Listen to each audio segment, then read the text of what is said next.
ਤੁਹਾਡੇ ਸਾਹਮਣੇ ਇੱਕ ਕਵਿਤਾ ਪੇਸ਼ ਕਰਨ ਜਾ ਰਹੇ ਹਾਂ। ਕਵਿਤਾ ਦਾ ਵਿਸ਼ਾ ਹੈ ਅਜੋਕੇ ਸਿੱਖ। ਕਵਿਤਾ ਸ਼ਰਵਣ ਕਰਨ ਤੋਂ ਪਹਿਲਾਂ ਸਾਰੇ ਆਖੋ ਜੀ ਵਾਹਿਗੁਰੂ ਜੀ ਕਾ ਖਾਲਸਾ ਵਾਹਿਗੁਰੂ ਜੀ ਕੀ ਫਤਿਹ। ਜਿਨ੍ਹਾਂ ਵਾਸਤੇ ਕਿਸੇ ਨੇ ਪੁੱਤ ਬਾਰੇ ਬੋਤਲ ਲਈ ਵਾਰ ਜਹਾਨ ਮੀਆਂ, ਗੱਲ ਜਿਨ੍ਹਾਂ ਦੀ ਪੱਥਰ ਲਕੀਰ ਹੁੰਦੀ, ਝੂਠੀ ਉਹਨਾਂ ਦੀ ਜ਼ੁਬਾਨ ਮੀਆਂ, ਅਫਗਾਨਿਸਤਾਨ ਤੱਕ ਕਦੇ ਸੀ ਰਾਜ ਹੁੰਦਾ, ਅੱਜ ਘਰੇ ਬੈਠੇ ਗੁਲਾਮ ਮੀਆਂ, ਲਾਲ ਕਿਲਾ ਸੀ ਕਦੇ ਸਲਾਮ ਕਰਦਾ, ਉਹ ਠੱਗ ਨੇ ਅੱਜ ਜਵਾਨ ਮੀਆਂ, ਬਾਣੀ ਪੀਣਾ ਨਾ ਦਿਨ ਬੀਤਦਾ ਸੀ, ਅੱਜ ਗਾਣਿਆਂ ਵੱਲ ਨੂੰ ਜਾਣ ਮੀਆਂ, ਵੱਲ ਅਖਾੜੇ ਸਿਰ ਚ ਜੋ ਜ਼ੋਰ ਕਰਦੇ, ਕਿਤੇ ਲੱਭਦੇ ਨਹੀਂ ਪਹਿਲਵਾਨ ਮੀਆਂ, ਪੰਜਾਬ ਵਿੱਚ ਸੀ ਦੁੱਧ ਤੇ ਘਿਓ ਖੁੱਲਾ, ਜਾਪੇ ਨਸ਼ੇ ਦੀ ਅੱਜ ਦੁਕਾਨ ਮੀਆਂ, ਜਾਪੇ ਨਸ਼ੇ ਦੀ ਅੱਜ ਦੁਕਾਨ ਮੀਆਂ, ਬੋਲੇ ਸੋ ਨਿਹਾਲ ਸਤਿ ਸ਼੍ਰੀ ਅਕਾਲ ਵਾਹਿਗੁਰੂ ਜੀ ਕਾ ਖਾਲਸਾ ਵਾਹਿਗੁਰੂ ਜੀ ਕੀ ਫਤਿਹ। ਸਿੱਖ ਕੌਮ ਦੀ ਨੰਨੀ ਮੁੰਨੀ ਫੁਲਵਾੜੀ ਪਿਆਰੇ ਬੱਚੇ ਜੋ ਪਿਛਲੇ 4 ਦਿਨਾਂ ਤੋਂ ਗੁਰਮਤਿ ਕੈਂਪ ਵਿੱਚ ਭਾਗ ਲੈ ਰਹੇ ਸਨ, ਜਿਨ੍ਹਾਂ ਨੇ ਕੈਂਪ ਵਿੱਚ ਬੈਠ ਕੇ ਆਪਣੇ ਵਡੇਰਿਆਂ ਨੂੰ ਆਪਣੇ ਇਤਿਹਾਸ ਦੇ ਪੰਨਿਆਂ ਚੋਂ ਲੱਭਣ ਦੀ ਕੋਸ਼ਿਸ਼ ਕੀਤੀ ਹੈ ਔਰ ਜੋ ਕੁਝ ਉਹਨਾਂ ਨੂੰ ਸਮਝ ਆਇਆ, ਜੋ ਉਹਨਾਂ ਨੂੰ ਦੱਸਿਆ ਗਿਆ ਹੈ, ਉਹ ਉਹਨਾਂ ਨੇ ਕਵਿਤਾਵਾਂ ਦੇ ਰਾਹੀਂ, ਕਵੀਸ਼ਰਿਆਂ ਦੇ ਰਾਹੀਂ ਤੁਹਾਡੇ ਸਨਮੁਖ ਪੇਸ਼ ਕਰਨ ਦੀ ਕੋਸ਼ਿਸ਼ ਕੀਤੀ ਹੈ। ਔਰ ਤੁਸੀਂ ਮਹਿਸੂਸ ਕਰ ਰਹੇ ਹੋਗੇ, ਜਿਹੜੀ ਗੱਲ ਅਸੀਂ ਅਕਸਰ ਕਹਿੰਦੇ ਹਾਂ ਵੀ ਸਾਡੇ ਬੱਚੇ ਗੱਲ ਸੁਣਦੇ ਨਹੀਂ, ਇਹ ਗੱਲ ਠੀਕ ਨਹੀਂ ਹੈ। ਜਿਹੜਾ ਅਸੀਂ ਕਹਿੰਦੇ ਹਾਂ ਸਾਡੇ ਬੱਚੇ ਸਾਡੇ ਕਹਿਣੇ ਵਿੱਚ ਨਹੀਂ, ਇਹ ਵੀ ਗੱਲ ਮੈਨੂੰ ਲੱਗਦਾ ਬਹੁਤੀ ਠੀਕ ਨਹੀਂ ਹੈ। ਜੇ ਅਸੀਂ ਥੋੜੀ ਜਿਹੀ ਕੋਸ਼ਿਸ਼ ਕਰੀਏ ਤੇ ਸਾਡੇ ਬੱਚੇ ਜਿੱਥੇ ਆਪ ਗੁਰੂ ਦੇ ਕਹਿਣੇ ਵਿੱਚ ਆ ਸਕਦੇ ਆ, ਉੱਥੇ ਸੰਸਾਰ ਦਾ ਬਹੁਤ ਹਿੱਸਾ ਵੀ ਗੁਰੂ ਦੇ ਕਹਿਣੇ ਵਿੱਚ ਲਿਆ ਸਕਦੇ ਆ। ਸੋ ਆਓ, ਜਿੱਥੇ ਬੱਚਿਆਂ ਪਾਸੋਂ ਆਪਾਂ ਬੜੇ ਪਿਆਰ ਨਾਲ ਇਹ ਗੱਲਾਂ ਬਾਤਾਂ ਸੁਣ ਰਹੇ ਸਾਂ, ਪਿਆਰੇ ਬੱਚਿਓ ਇੱਧਰ ਧਿਆਨ ਦਿਓ ਸਾਰੇ। ਹੁਣ ਬਹੁਤਾ ਲੰਮਾ ਟਾਈਮ ਨਹੀਂ ਆਪਾਂ ਬੈਠਣਾ, ਥੋੜਾ ਜਿਹਾ ਸਮਾਂ ਹੈ ਆਪਣੇ ਕੋਲ, ਤੇ ਆਪਾਂ ਸਾਰੇ ਰਲ ਮਿਲ ਕੇ ਜਿੱਥੇ ਗੁਰੂ ਸਾਹਿਬ ਜੀ ਦਾ ਸ਼ੁਕਰਾਨਾ ਕਰ ਰਹੇ ਆ, ਉੱਥੇ ਹੋਰ ਬਾਬੇ ਦੀ ਬਾਣੀ ਵਿੱਚੋਂ ਕੁਝ ਸਿੱਖਣ ਦਾ, ਕੁਝ ਜਾਣਨ ਦਾ ਯਤਨ ਕਰੀਏ। ਇੱਕ ਵਾਰ ਸਾਰੇ ਗੁਰੂ ਬਖਸ਼ਿਸ਼ ਦੁਹਰਾ ਲਈਏ, ਕੋਈ ਵੀ ਰਸਨਾ ਫਤਿਹ ਤੋਂ ਵਾਂਝੀ ਨਾ ਰਹੇ। ਗੱਜ ਕੇ ਆਖੋ ਵਾਹਿਗੁਰੂ ਜੀ ਕਾ ਖਾਲਸਾ ਵਾਹਿਗੁਰੂ ਜੀ ਕੀ ਫਤਿਹ। ਸਿੱਖਣ ਦੀ ਕੋਈ ਉਮਰ ਨਹੀਂ ਹੁੰਦੀ ਤੇ ਸਿੱਖਣ ਲਈ ਕੋਈ ਖਾਸ ਥਾਂ ਨਹੀਂ ਹੁੰਦਾ। ਸਿੱਖਣ ਵਾਲੇ ਹਰ ਉਮਰ ਵਿੱਚ ਸਿੱਖਦੇ ਨੇ ਤੇ ਸਿੱਖਣ ਵਾਲੇ ਹਰ ਥਾਂ ਤੋਂ ਸਿੱਖਦੇ ਨੇ। ਜਿਨ੍ਹਾਂ ਨੇ ਨਹੀਂ ਸਿੱਖਣਾ, ਉਹਨਾਂ ਨੂੰ ਥਾਂ ਜਿੰਨੀ ਮਰਜ਼ੀ ਵਧੀਆ ਪ੍ਰਬੰਧ ਕਰ ਦਿਓ ਤੇ ਜਿਹੜੀ ਮਰਜ਼ੀ ਉਮਰ 'ਚ ਸਿਖਾ ਲਓ, ਉਹਨਾਂ ਨੇ ਨਹੀਂ ਸਿੱਖਣਾ।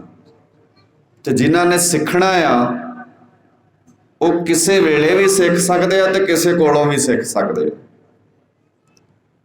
ਜਿਹਦੀ ਪ੍ਰਤੱਖ ਉਦਾਹਰਣ ਤੁਹਾਡੇ ਸਾਹਮਣੇ ਹੈ। ਛੋਟਾ ਜਿਹਾ ਬੱਚਾ ਆਣ ਕੇ ਆਪ ਕਹਿ ਰਿਹਾ ਵੀ ਮੰਮੀ ਮਾਈਕ ਤੇ, ਉਹਦਾ ਨਾਮ ਪਹਿਲਾਂ ਨਹੀਂ ਸੀ ਨੋਟ ਕੀਤਾ, ਉਹ ਮਾਈਕ ਤੇ ਆਪ ਆਣ ਕੇ ਕਹਿ ਰਿਹਾ ਕਿ ਮੈਂ ਮਾਈਕ ਤੇ ਮੂਲ ਮੰਤਰ ਬੋਲਣਾ। ਮੈਨੂੰ ਪੱਕਾ ਪਤਾ ਕਈਆਂ ਦੀ ਉਮਰ ਅੱਧੀ ਲੰਘ ਗਈ ਹੈ, ਪਰ ਜੇ ਉਹਨਾਂ ਨੂੰ ਇਹ ਕਿਹਾ ਜਾਏ ਕਿ ਤੁਸੀਂ ਮਾਈਕ ਤੇ ਆਣ ਕੇ ਮੂਲ ਮੰਤਰ ਬੋਲਦੇ ਹੋ, ਤੇ ਮੈਨੂੰ ਲੱਗਦਾ ਸਾਡਾ ਸਰੀਰ ਸਾਰੇ ਦਾ ਸਾਰਾ ਕੰਬਣ ਲੱਗ ਜਾਣਾ ਆ ਵੀ ਕਿੱਦਾਂ ਬੋਲਾਂਗੇ। ਇਹ ਸੌਖਾ ਨਹੀਂ ਹੁੰਦਾ ਮਾਈਕ ਤੇ ਖੜ ਕੇ ਬੋਲਣਾ, ਔਰ ਉਦੋਂ ਬੋਲਣਾ ਜਦੋਂ ਸਾਹਮਣੇ ਲੋਕ ਬੈਠੇ ਹੋਣ। ਇਹ ਛੋਟੀ ਜਿਹੀ ਗੱਲ ਨਹੀਂ ਹੈ।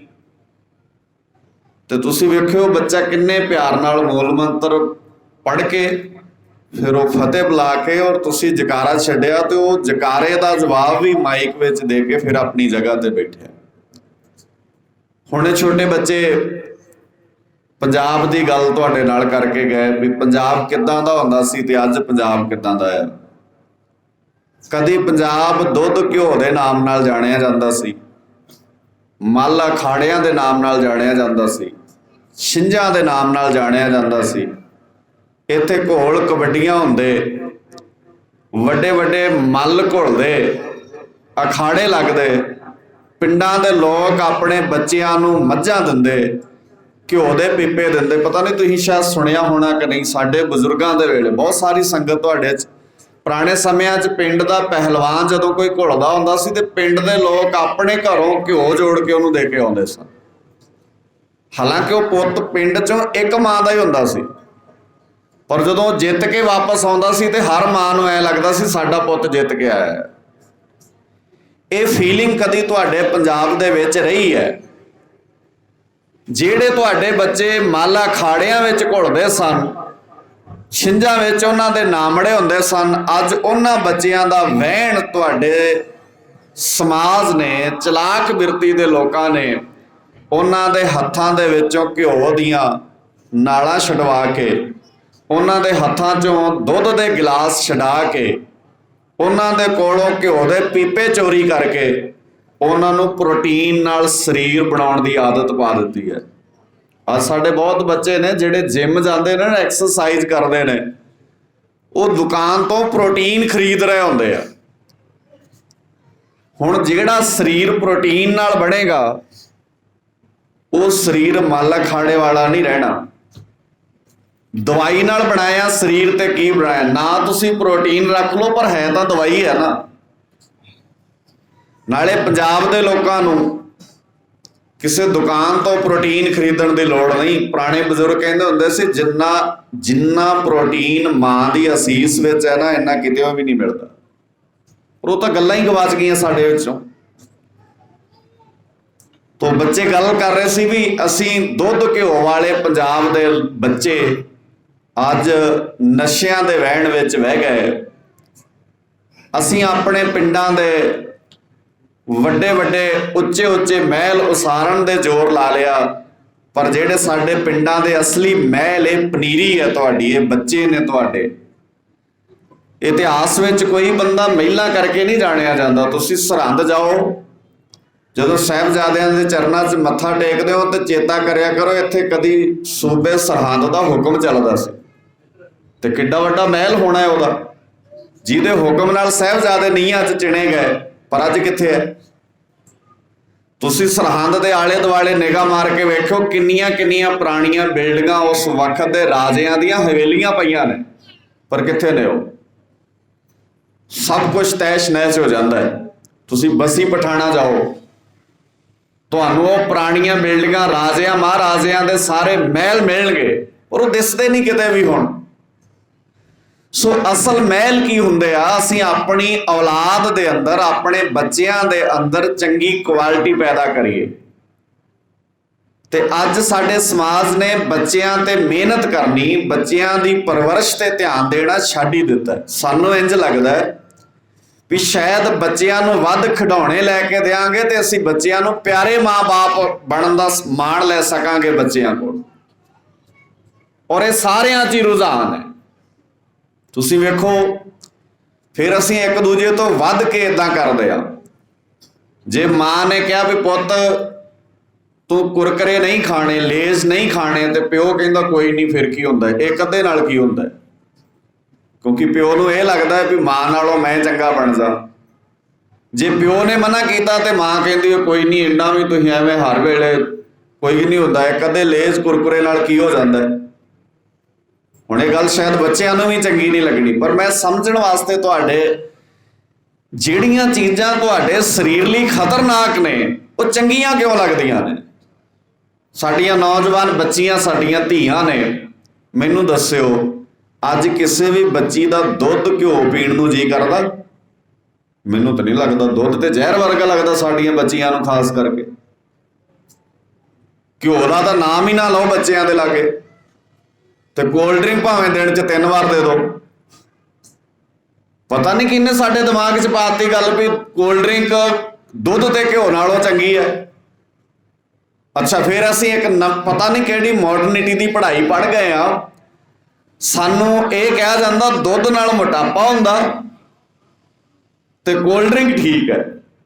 ਜੇ ਤੁਸੀਂ ਮਾੜਾ ਮੋਟਾ ਪੜ੍ਹੇ ਲਿਖੇ ਸਿਆਣੇ ਬੈਠੇ ਹੋ ਤੇ ਮੋਟਾਪੇ ਦੀ ਸਭ ਤੋਂ ਵੱਡੀ ਜੜ ਮਿੱਠਾ ਹੁੰਦਾ ਆ। ਤੇ ਦੁੱਧ 'ਚ ਮਿੱਠਾ ਜ਼ਿਆਦਾ ਹੁੰਦਾ ਕਿ ਕੋਲਡ ਡਰਿੰਕ 'ਚ ਜ਼ਿਆਦਾ ਹੁੰਦਾ? ਇਹ ਸਮਝਣ ਵਾਲੀਆਂ ਚੀਜ਼ਾਂ ਨੇ ਸਾਡੇ, ਔਰ ਇਹ ਕਿਸੇ ਨੇ ਨਹੀਂ ਦੱਸਣੀਆਂ ਤੁਹਾਨੂੰ, ਕਿਉਂਕਿ ਦੁੱਧ ਤੁਹਾਡਾ ਆ ਤੇ ਕੋਲਡ ਡਰਿੰਕ ਕਿਸੇ ਉਸ ਮਾਲਕ ਦੀ ਹੈ ਜਿਹੜਾ ਏਸੀ 'ਚ ਬਹਿ ਕੇ ਇਹ ਪਲੈਨਿੰਗ ਕਰਦਾ ਵੀ ਨਾਲੇ ਤਾਂ ਸਾਡੀ ਕੋਲਡ ਡਰਿੰਕ ਵਿਕਦੀ ਰਵੇ ਤੇ ਨਾਲੇ ਇਹ ਬੱਚੇ ਬਿਮਾਰ ਹੁੰਦੇ ਰਹਿਣ, ਕਿਉਂਕਿ ਸਰਮਾਏਦਾਰੀ ਚੱਲੂਗੀ ਇਹਦੇ ਨਾਲ। ਕੋਈ ਵੀ ਵੀਰ ਭੈਣ ਇਹਨੂੰ ਇਦਾਂ ਨਾ ਸਮਝ ਲਿਓ, ਮੈਂ ਕਿਸੇ ਵੀ ਵੀਰ ਭਰਾ ਦੇ ਜਾਂ ਕਿਸੇ ਵੀ ਭੈਣ ਦੇ ਮੈਂ ਇਹ ਨਹੀਂ ਕਹਿ ਰਿਹਾ ਵੀ ਤੁਸੀਂ ਉਹਨੂੰ, ਪਰ ਤੁਸੀਂ ਆਪਣੇ ਦਿਮਾਗ ਨਾਲ ਹੀ ਸੋਚ ਕੇ ਵੇਖੋ। ਤੇ ਮੈਂ ਬੜਿਆਂ ਕੈਂਪਾਂ 'ਚ ਕਹਿੰਦਾ ਹੁੰਨਾ, ਤੁਸੀਂ ਨਾ ਆਪਣੇ ਘਰ ਕੁੱਤੇ ਤਾਂ ਹੋਣੇ ਹੀ ਨੇ, ਘਰ 'ਚ ਪਾਲੇ ਹੀ ਨੇ ਅੱਜ ਕੱਲ੍ਹ, ਵੈਸੇ ਬਹੁਤਿਆਂ ਨੇ। ਬੰਦਿਆਂ ਨੂੰ ਪਿਆਰ ਅਸੀਂ ਘੱਟ ਕਰਦੇ ਹਾਂ ਤੇ ਕੁੱਤਿਆਂ ਨੂੰ, ਬੋਲਿਓ ਮਾੜਾ ਜਿਹਾ ਉੱਚੀ, ਜ਼ਿਆਦਾ ਕਰਦੇ ਆ। ਮਾਵਾਂ ਅੱਜ ਕੱਲ੍ਹ ਕੁੱਤੇ ਨੂੰ ਰੀਝ ਨਾਲ ਪਾਲਦੀਆਂ ਆ, ਪੁੱਤ ਦੀ ਡਿਊਟੀ ਵੀ ਕੁੱਤਾ ਪਾਲਣ ਤੇ ਲਾ ਦਿੰਦੀਆਂ। ਤਾਂ ਇਹ ਗੱਲਾਂ ਬੜੇ ਧਿਆਨ ਨਾਲ ਤੁਹਾਨੂੰ ਸਮਝਣੀਆਂ ਪੈਣੀਆਂ। ਕਿਹੜੇ ਬੰਦੇ 10-10, 20-20 ਹਜ਼ਾਰ, 30-30 ਹਜ਼ਾਰ ਦੇ ਕੁੱਤੇ ਪਾਲੇ ਜਾ ਰਹੇ ਆ? ਪਾਲੇ ਜਾ ਕੇ ਨਹੀਂ ਪਾਲੇ ਜਾ ਰਹੇ, ਲੱਖ ਰੁਪਈਏ ਦੇ, 2-2 ਲੱਖ ਰੁਪਈਏ ਦੇ। ਕਮਾਲ ਹੈ। ਮੱਝ ਰੱਖਣ ਲੱਗਿਆ ਤਾਂ ਆਪ ਚੜ੍ਹਦਾ ਸਾਨੂੰ, ਘਰ ਮੱਝ ਨਹੀਂ ਪਾਲੀ ਜਾ ਸਕਦੀ। ਮੱਝਾਂ ਵੇਚਣੀਆਂ ਸ਼ੁਰੂ ਕਰਤੀਆਂ ਆਪਾਂ। ਪਿੰਡਾਂ 'ਚ ਵੀ ਇਹ ਰਿਵਾਜ ਪੈ ਗਿਆ। ਪਹਿਲਾਂ ਸ਼ਹਿਰਾਂ 'ਚ ਸੀ ਵੀ ਦੁੱਧ ਮੁੱਲ ਲੈਂਦੇ ਸੀ, ਹੁਣ ਪਿੰਡਾਂ 'ਚ ਵੀ ਇਹ ਰਿਵਾਜ ਆ ਗਿਆ। ਫਿਰ ਠੀਕ ਹੈ, ਵੇਚੋ ਮੱਝਾਂ, ਪਾਲੋ ਕੁੱਤੇ, ਲਓ ਮੁੱਲ ਦਾ ਦੁੱਧ ਤੇ ਯੂਰੀਆ ਪੀਓ ਆਪਣੇ ਘਰਾਂ 'ਚ। ਜਿਹੜੀ ਜਵਾਨੀ ਤੁਹਾਡੀ 18-20 ਸਾਲਾਂ 'ਚ ਜਵਾਨੀ ਦੀ ਦਹਲੀਜ਼ ਤੇ ਪੈਰ ਰੱਖਣਾ, ਆਹ ਗੱਲ ਨੋਟ ਕਰ ਲਿਓ। ਅੱਜ ਇਹ ਗੱਲ ਪੱਕੇ ਤਰ੍ਹਾਂ ਦਿਮਾਗ 'ਚ ਬਿਠਾ ਲਿਓ। ਉਹ 20-22 ਸਾਲਾਂ ਦੇ ਨੌਜਵਾਨ ਬੱਚੇ ਹੀ ਬਜ਼ੁਰਗ ਹੋ ਜਾਣੇ ਤੁਹਾਡੇ, ਕਿਉਂਕਿ ਉਹਨਾਂ ਦੇ ਦਿਲੋਂ ਦਿਮਾਗ ਵਿੱਚ ਔਰ ਉਹਨਾਂ ਦੇ ਸਰੀਰ ਦੀ ਖੁਰਾਕ ਦੋਵੇਂ ਹੀ ਘਟੀਆ ਪੈਦਾ ਕਰਦੀ। ਸਾਨੂੰ ਪਤਾ ਹੀ ਨਹੀਂ ਲੱਗਾ ਕਿਵੇਂ ਵਾਪਰ ਗਿਆ ਹੈ। ਤਾਂ ਸਾਨੂੰ ਇਹ ਚੀਜ਼ਾਂ ਨੂੰ ਬੜੇ ਗੌਰ ਨਾਲ, ਬੜੇ ਧਿਆਨ ਨਾਲ ਸਮਝਣਾ ਪੈਣਾ। ਇਹ ਗੁਰਦੁਆਰੇ ਸਾਰੀਆਂ ਮੱਲ ਅਖਾੜੇ, ਮੇਰੇ ਵੀਰ ਹੁਣੇ ਲਖਵਿੰਦਰ ਸਿੰਘ ਜੀ ਤੁਹਾਡੇ ਨਾਲ ਗੱਲ ਕਰਦੇ ਸੀ ਵੀ ਗੁਰੂ ਨੂੰ ਚੇਤੇ ਰੱਖੋ। ਗੁਰੂ ਨਾਨਕ ਸਾਹਿਬ ਪਾਤਸ਼ਾਹ ਜੀ ਨੇ ਸਭ ਤੋਂ ਪਹਿਲਾ ਕਰਮ ਇਸ ਧਰਤੀ ਤੇ ਆਣ ਕੇ ਇਹ ਕੀਤਾ, ਲੋਕਾਂ ਨੂੰ ਇਹ ਕਿਹਾ ਵੀ ਆਪ ਪੜ੍ਹਿਆ ਕਰੋ, ਆਪ ਸਮਝਿਆ ਕਰੋ, ਆਪ ਗੱਲਾਂ ਨੂੰ ਜਾਣਿਆ ਕਰੋ। 9 ਸਾਲ ਦੀ ਉਮਰ ਵਿੱਚ ਗੁਰੂ ਨਾਨਕ ਸਾਹਿਬ ਪਾਤਸ਼ਾਹ ਜੀ ਨੇ ਉਸ ਵਕਤ ਦੇ ਧਾਰਮਿਕ ਆਗੂ ਨੂੰ ਇਹ ਸਵਾਲ ਕਰਦਾ ਵੀ ਜੇ ਧਾਗਾ ਪਾਉਣ ਨਾਲ ਮੈਂ ਧਰਮੀ ਬਣ ਸਕਦਾ ਤੇ ਮੇਰੇ ਘਰ ਮੇਰੀ ਭੈਣ ਧਰਮੀ ਕਿਉਂ ਨਹੀਂ ਬਣ ਸਕਦੀ? ਜਿਹੜਾ ਸਵਾਲ ਅੱਜ ਤੱਕ ਭਾਰਤ ਵਿੱਚ ਨਾ ਬਾਬੇ ਨਾਨਕ ਤੋਂ ਪਹਿਲਾਂ ਕਿਸੇ ਨੇ ਕੀਤਾ ਤੇ ਨਾ ਅਸੀਂ ਹੁਣ ਤੱਕ ਕਰ ਰਹੇ, ਤੇ ਦੂਜਿਆਂ ਨੂੰ ਛੱਡੋ ਅਸੀਂ ਆਪਣੇ ਵੀ ਨਹੀਂ ਕਰਦੇ। ਪੰਜਾਂ ਪਿਆਰਿਆਂ ਵਿੱਚ ਭੈਣਾਂ ਸ਼ਾਮਲ ਨਹੀਂ ਹੋ ਸਕਦੀਆਂ। ਤੁਸੀਂ ਕਿਤੇ ਸ਼ਾਮਲ ਕਰਕੇ ਵੇਖ ਲਿਓ ਪੰਜਾਂ ਪਿਆਰਿਆਂ 'ਚ ਭੈਣਾਂ, ਰੌਲਾ ਪੈ ਜਾਏਗਾ ਵੀ ਲੈ ਬੀਬੀਆਂ ਕਿਵੇਂ ਪੰਜਾਂ ਪਿਆਰਿਆਂ 'ਚ ਹੋ ਸਕਦੀਆਂ। ਮੈਂ ਫਿਰੋਜ਼ਪੁਰ ਦੇ ਇਲਾਕੇ 'ਚ ਇੱਕ ਵਾਰ ਕਹਿਤਾ ਵੀ ਹੋ ਸਕਦੀਆਂ। ਮੇਰੀ ਵਿਚਾਰ ਦੌਰਾਨ ਹੀ 5-7 ਬੰਦੇ ਅੱਗਿਓਂ ਉੱਠ ਕੇ ਬੋਲਣ ਲੱਗ ਪਏ, ਭਾਈ ਸਾਹਿਬ ਜੀ ਐਵੇਂ ਕਿਵੇਂ ਹੋ ਸਕਦੀਆਂ ਬੀਬੀਆਂ ਸ਼ਾਮਲ? ਤੇ ਮੈਂ ਕਿਹਾ ਯਾਰ ਗੱਲ ਤਾਂ ਸੁਣ ਲਓ ਮੇਰੀ, ਜੇ ਤੁਸੀਂ ਸਵਾਦ ਵੀ ਕਰਨਾ, ਵਿਚਾਰ ਵੀ ਕਰਨੀ, ਮੇਰੇ ਨਾਲ ਕਰ ਲਿਓ ਬਾਅਦ 'ਚ। ਕਹਿੰਦੇ ਨਹੀਂ ਤੁਸੀਂ ਤਾਂ ਗਲਤ ਪ੍ਰਚਾਰ ਕਰਦੇ ਹੋ, ਕਿਉਂਕਿ ਬੀਬੀਆਂ ਤੇ ਅੱਜ ਤੱਕ ਸ਼ਾਮਿਲ ਹੀ ਨਹੀਂ ਹੋਈਆਂ। ਮੈਂ ਕਿਹਾ ਤੁਹਾਡੇ ਵਰਗੇ ਚੌਧਰੀਆਂ ਨੇ ਨਹੀਂ ਹੋਣ ਦਿੱਤੀਆਂ। ਤੁਹਾਨੂੰ ਡਰ ਹੈ ਵੀ ਜੇ ਕਿਤੇ ਸਮਾਜ ਇਕੱਠਾ ਹੋ ਕੇ ਤੁਰ ਪਿਆ ਤੇ ਸਾਡੀ ਚੌਧਰ ਖੁੱਸ ਜਾਣੀ ਹੈ। ਅਕਾਲ ਤਖਤ ਦੀ ਰਹਿਤ ਮਰਿਆਦਾ ਇੱਥੇ ਪਈ ਹੈ, ਮੈਂ ਇਹਦੇ ਚੋਂ ਪੜ੍ਹ ਕੇ ਸੁਣਾ ਦਿੰਦਾ ਤੁਹਾਨੂੰ, ਨਹੀਂ ਤੇ ਕਈ ਵਾਰ ਕਈਆਂ ਨੂੰ ਭੁਲੇਖਾ ਲੱਗ ਜਾਂਦਾ। ਮੈਂ ਉੱਥੇ ਵੀ ਸੁਣਾਈ ਸੀ ਪੜ੍ਹ ਕੇ। ਮੈਂ ਉਹਨਾਂ ਨੂੰ ਕਿਹਾ ਵੀ ਅਕਾਲ ਤਖਤ ਨੂੰ ਮੰਨਦੇ ਹੋ? ਬਹਿ ਕੇ ਗੱਲ ਸੁਣ ਲਓ ਮੇਰੀ, ਪਿਆਰ ਨਾਲ ਉਹ ਰੌਲਾ ਪਾਉਂਦੇ ਸੀ। ਮੈਂ ਕਿਹਾ ਗੱਲ ਤਾਂ ਸੁਣ ਲਓ, ਅਕਾਲ ਤਖਤ ਦੀ ਮਰਿਆਦਾ ਨੂੰ ਮੰਨਦੇ ਹੋ? ਕਹਿੰਦੇ ਮੰਨਦੇ ਆ। ਮੈਂ ਕਿਹਾ ਮੇਰੇ ਕੋਲ ਰਹਿਤ ਅਕਾਲ ਤਖਤ ਦੀ ਮਰਿਆਦਾ ਗੱਡੀ 'ਚ ਪਈ ਹੈ, ਮੈਂ ਉਹ ਤੋਂ ਪੜ੍ਹ ਕੇ ਸੁਣਾ ਦਿੰਦਾ। ਉਹ ਬਜ਼ੁਰਗ ਇੱਕ ਕਹਿੰਦਾ ਕੀ ਪਤਾ ਤੁਸੀਂ ਰਹਿਤ ਮਰਿਆਦਾ ਆਪਣੀ ਕੋਈ ਲਿਖੀ ਹੋਵੇ। ਮੈਂ ਕਿਹਾ ਵੀ ਮੈਂ ਪੜ੍ਹ ਕੇ ਸੁਣਾ ਦਿੰਦਾ। ਕਹਿੰਦੇ ਤੁਹਾਡਾ ਕੀ ਪਤਾ? ਮੈਂ ਕਿਹਾ ਇਹ ਤੁਹਾਡੇ ਘਰ ਪਈ ਹੈ ਕੋਈ? ਬਜ਼ੁਰਗ ਬਾਪੂ ਵਿੱਚੋਂ ਹੀ ਦੀਵਾਨ ਦੇ, ਬਜ਼ੁਰਗ ਸੀ ਬੰਦਾ, ਉਹ ਵਿੱਚੋਂ ਹੀ ਦੀਵਾਨ ਦੇ ਉੱਠ ਕੇ ਗਿਆ, ਆਪਣੇ ਘਰ ਚਲਾ ਗਿਆ। ਉਹਦਾ ਇਰਾਦਾ ਸੀ ਵੀ ਘਰੋਂ ਲਿਆਉਣਾ ਰਹਿਤ ਮਰਿਆਦਾ, ਇਹ ਕੀ ਪਤਾ ਕਿਹੜੀ ਰਹਿਤ ਮਰਿਆਦਾ 'ਚ ਪੜ੍ਹ ਕੇ ਸੁਣਾ ਦੇਣਗੇ। ਘਰੋਂ ਰਹਿਤ ਮਰਿਆਦਾ ਲੈ ਕੇ ਆਇਆ, ਰਹਿਤ ਮਰਿਆਦਾ ਲੈ ਕੇ ਆ ਕੇ ਦੀਵਾਨ 'ਚ ਬਹਿ ਗਿਆ, ਔਰ ਮੈਨੂੰ ਦਿਸਦਾ ਸੀ ਉਹਦੇ ਹੱਥ 'ਚ ਰਹਿਤ ਮਰਿਆਦਾ ਹੈ। ਦੀਵਾਨ ਦੀ ਸਮਾਪਤੀ ਹੋਈ, ਜਿਵੇਂ ਬੰਦੇ ਨੂੰ ਗੁੱਸਾ ਨਹੀਂ ਹੁੰਦਾ ਇੱਕ ਵਾਰ, ਐ ਭਰਿਆ ਪੀਤਾ ਅੰਦਰੋਂ, ਆਣ ਕੇ ਕਹਿੰਦਾ ਭਾਈ ਸਾਹਿਬ ਜੀ ਵਿਖਾਓ ਕਿੱਥੇ ਲਿਖਿਆ ਰਹਿਤ ਮਰਿਆਦਾ 'ਚ ਵੀ ਬੀਬੀਆਂ ਸ਼ਾਮਲ ਹੋ ਸਕਦੀਆਂ। ਮੈਂ ਸਾਰੇ ਵੀਰ ਜਿੰਨੇ ਕਿ ਉੱਥੇ, ਕਿਉਂਕਿ ਬੰਦੇ ਨੂੰ ਗੁੱਸਾ ਹੁੰਦਾ ਕਈ ਵਾਰ, ਮੈਂ ਕਿਹਾ ਵੀ ਠੰਡੇ ਰਹੋ, ਆਪਾਂ ਕੋਈ ਦੁਸ਼ਮਣ ਥੋੜੀ ਆ, ਮੈਂ ਵੀ ਪੰਜਾਬ ਦਾ ਰਹਿਣ ਵਾਲਾ, ਤੁਸੀਂ ਵੀ ਪੰਜਾਬ ਦੇ ਰਹਿਣ ਵਾਲੇ, ਆਪਾਂ ਦੋਵੇਂ ਗੁਰੂ ਨਾਨਕ ਸਾਹਿਬ ਜੀ ਦੇ ਘਰ ਦੇ ਧੀਆਂ ਪੁੱਤ ਆ, ਕਿੱਡੇ ਘਰੌਲੇ ਵਾਲੀ ਗੱਲ ਹੈ। ਆਰਾਮ ਨਾਲ ਬੈਠੋ ਥੱਲੇ। ਉਹ ਬਹਿ ਗਏ। ਜਦੋਂ ਥੱਲੇ ਬੈਠੇ ਨਾ ਤਾਂ ਮੈਂ ਜਿਹੜੀ ਉਹਨਾਂ ਦੇ ਹੱਥ 'ਚ ਰਹਿਤ ਮਰਿਆਦਾ ਸੀ ਨਾ, ਮੈਂ ਉਹੀ ਰਹਿਤ ਮਰਿਆਦਾ ਫੜੀ। ਉਹਨਾਂ ਨੂੰ ਮੈਂ ਕਿਹਾ ਆਪਣੇ ਵਾਲੀ ਰਹਿਤ ਮਰਿਆਦਾ ਦੇ ਦਿਓ, ਸਾਡੇ ਵਾਲੀ ਤੇ ਤੁਹਾਨੂੰ ਯਕੀਨ ਨਹੀਂ ਆਉਣਾ। ਉਹਨਾਂ ਨੇ ਰਹਿਤ ਮਰਿਆਦਾ ਜਦੋਂ ਮੈਨੂੰ ਦਿੱਤੀ ਨਾ, ਉਸ ਰਹਿਤ ਮਰਿਆਦਾ ਦਾ ਮੈਂ ਖੰਡੇ ਬਾਟੇ ਦੀ ਪੌਲ ਵਾਲਾ ਟੌਪਿਕ ਜਿਹੜਾ ਸੀ ਉਹ ਖੋਲ ਲਿਆ ਉਹਨਾਂ ਦੀ ਰਹਿਤ ਮਰਿਆਦਾ ਵਿੱਚ। ਮੈਂ ਵੀਰਾਂ ਨੂੰ ਕਹੂੰਗਾ ਇਹ ਮੈਨੂੰ ਦਿਓ ਕੱਢ ਕੇ ਇੱਕ ਵਾਰ ਇਹਦੇ ਚੋਂ ਖੰਡੇ ਬਾਟੇ ਦੀ ਪੌਲ ਆ। ਔਰ ਉਹ ਜਦੋਂ ਮੈਂ ਰਹਿਤ ਮਰਿਆਦਾ ਖੋਲੀ ਨਾ, ਉਹਦੇ ਚੋਂ ਖੰਡੇ ਬਾਟੇ ਦੀ ਪੌਲ ਵਾਲਾ ਟੌਪਿਕ ਖੋਲਿਆ ਤੇ ਮੈਂ ਉਹਨੂੰ ਕਿਹਾ ਜੀ ਇਹ ਤੁਹਾਡੇ ਵਾਲੀ ਰਹਿਤ ਮਰਿਆਦਾ? ਕਹਿੰਦੇ ਹਾਂ ਸਾਡੇ ਵਾਲੀ। ਮੈਂ ਕਿਹਾ ਇਹਦੇ ਤੇ ਯਕੀਨ ਕਰ ਲਓਗੇ? ਕਹਿੰਦੇ ਹਾਂ ਬਿਲਕੁਲ ਕਰਾਂਗੇ। ਔਰ ਮੈਂ ਉਹਦੇ ਵਿੱਚੋਂ ਪੜ੍ਹ ਕੇ ਇਨ ਬਿਨ ਅੱਖਰ ਟੂ ਅੱਖਰ ਰਹਿਤ ਮਰਿਆਦਾ ਪੜ੍ਹ ਕੇ ਸੁਣਾਈ। ਤੁਹਾਨੂੰ ਵੀ ਪੜ੍ਹ ਕੇ ਸੁਣਾਉਣਾ, ਕਿਉਂਕਿ ਕਈਆਂ ਨੂੰ ਫਿਰ ਭੁਲੇਖਾ ਲੱਗ ਜਾਂਦਾ ਵੀ ਇਹ ਆਪਣੇ ਕੋਲੋਂ ਕਹਿੰਦੇ ਆ। ਇਸ ਰਹਿਤ ਮਰਿਆਦਾ ਤੁਹਾਨੂੰ ਕਈਆਂ ਨੂੰ ਕੱਲ ਦਿੱਤੀ ਹੈ, ਜਿਹਨਾਂ ਨਹੀਂ ਦਿੱਤੀ ਉਹ ਇੱਥੇ ਰਹਿਤ ਮਰਿਆਦਾ ਪਈ ਹੈ, ਸਾਰੇ ਆਪਣੇ ਘਰ ਲੈ ਕੇ ਜਾਓ। ਫ੍ਰੀ ਹੈ, ਇਹਦਾ ਕੋਈ ਚਾਰਜ ਨਹੀਂ ਲੈਂਦੇ ਅਸੀਂ, ਇੱਥੇ ਫ੍ਰੀ ਪਈ ਹੈ। ਜੇ ਕਿਸੇ ਨੂੰ ਨਾ ਵੀ ਮਿਲੀ ਫਿਰ ਦੱਸ ਦਿਓ, ਅਸੀਂ ਇਸ ਨਗਰ 'ਚ ਰਹਿਤ ਮਰਿਆਦਾ, ਸਾਡੇ ਵੀਰ ਅਜੀਤ ਸਿੰਘ, ਸਾਡੇ ਵੀਰ ਮਨਵੀਰ ਸਿੰਘ ਔਰ ਤੁਹਾਡੇ ਨਗਰ ਦੇ ਵੀਰ ਸੋਹਣ ਸਿੰਘ ਜੀ ਸਾਡੇ ਸੰਪਰਕ ਵਿੱਚ ਰਹਿੰਦੇ ਆ। ਅਸੀਂ ਇਹਨਾਂ ਤੱਕ ਰਹਿਤ ਮਰਿਆਦਾ ਪਹੁੰਚਾ ਦਾਂਗੇ ਔਰ ਤੁਸੀਂ ਆਪਣੇ ਘਰਾਂ 'ਚ ਬਹਿ ਕੇ ਪੜ੍ਹਿਓ। ਇਹ ਰਹਿਤ ਮਰਿਆਦਾ ਅਕਾਲ ਤਖਤ ਵੱਲੋਂ ਛਪਦੀ ਹੈ, ਸ਼੍ਰੋਮਣੀ ਕਮੇਟੀ ਛਾਪਦੀ ਹੈ। ਔਰ ਇਸ ਰਹਿਤ ਮਰਿਆਦਾ ਦੇ 27 ਨੰਬਰ ਪੇਜ ਤੇ ਜਾਇਓ। 27 ਨੰਬਰ ਪੇਜ ਤੇ ਅੰਮ੍ਰਿਤ ਸੰਸਕਾਰ ਜਿਹੜੀ ਸਾਡੀ ਉਹ ਮੱਧ ਹੈ, ਉਹਦੇ 'ਚ ਲਿਖਿਆ ਹੋਇਆ ਅੰਮ੍ਰਿਤ ਛਕਾਉਣ ਲਈ ਇੱਕ ਖਾਸ ਅਸਥਾਨ ਤੇ ਪ੍ਰਬੰਧ ਹੋਵੇ, ਉੱਥੇ ਆਮ ਲੋਕਾਂ ਦਾ ਲਾਂਘਾ ਨਾ ਹੋਵੇ। ਇਹ ਪਹਿਲੀ ਮੱਦ ਲਿਖੀ ਹੈ। ਉੱਥੇ ਸ੍ਰੀ ਗੁਰੂ ਗ੍ਰੰਥ ਸਾਹਿਬ ਜੀ ਦਾ ਪ੍ਰਕਾਸ਼ ਹੋਵੇ। ਇਨ ਬਿਨ ਮੈਂ ਪੜ੍ਹ ਕੇ ਸੁਣਾ ਰਿਹਾ। ਘੱਟ ਤੋਂ ਘੱਟ 6 ਤਿਆਰ ਪਰ ਤਿਆਰ ਸਿੰਘ ਹਾਜ਼ਰ ਹੋਣ। 6 ਜ਼ਰੂਰੀ ਚਾਹੀਦੇ। ਕੋਈ ਇੱਕ ਸਿੰਘ ਵੱਧ ਹੋਵੇ ਤਾਂ ਵੀ ਠੀਕ ਹੈ, ਨਹੀਂ ਤੇ ਘੱਟ ਤੋਂ ਘੱਟ ਤਿਆਰ ਪਰ ਤਿਆਰ 6 ਸਿੰਘ ਉੱਥੇ ਚਾਹੀਦੇ ਆ। ਔਰ ਜਿਨ੍ਹਾਂ ਚੋਂ ਇੱਕ ਤਾਬਿਆ ਬੈਠੇ, ਗੁਰੂ ਸਾਹਿਬ ਦੀ ਤਾਬਿਆ ਬੈਠੇ, ਔਰ 5 ਅੰਮ੍ਰਿਤ ਛਕਾਉਣ ਲਈ ਹੋਣ। ਇੱਕ ਤਾਬਿਆ ਬਹਿਣ ਲਈ ਤੇ 5 ਅੰਮ੍ਰਿਤ ਛਕਾਉਣ ਵਾਸਤੇ। ਇਹਨਾਂ ਵਿੱਚ ਸਿੰਘਣੀਆਂ ਵੀ ਹੋ ਸਕਦੀਆਂ ਹਨ।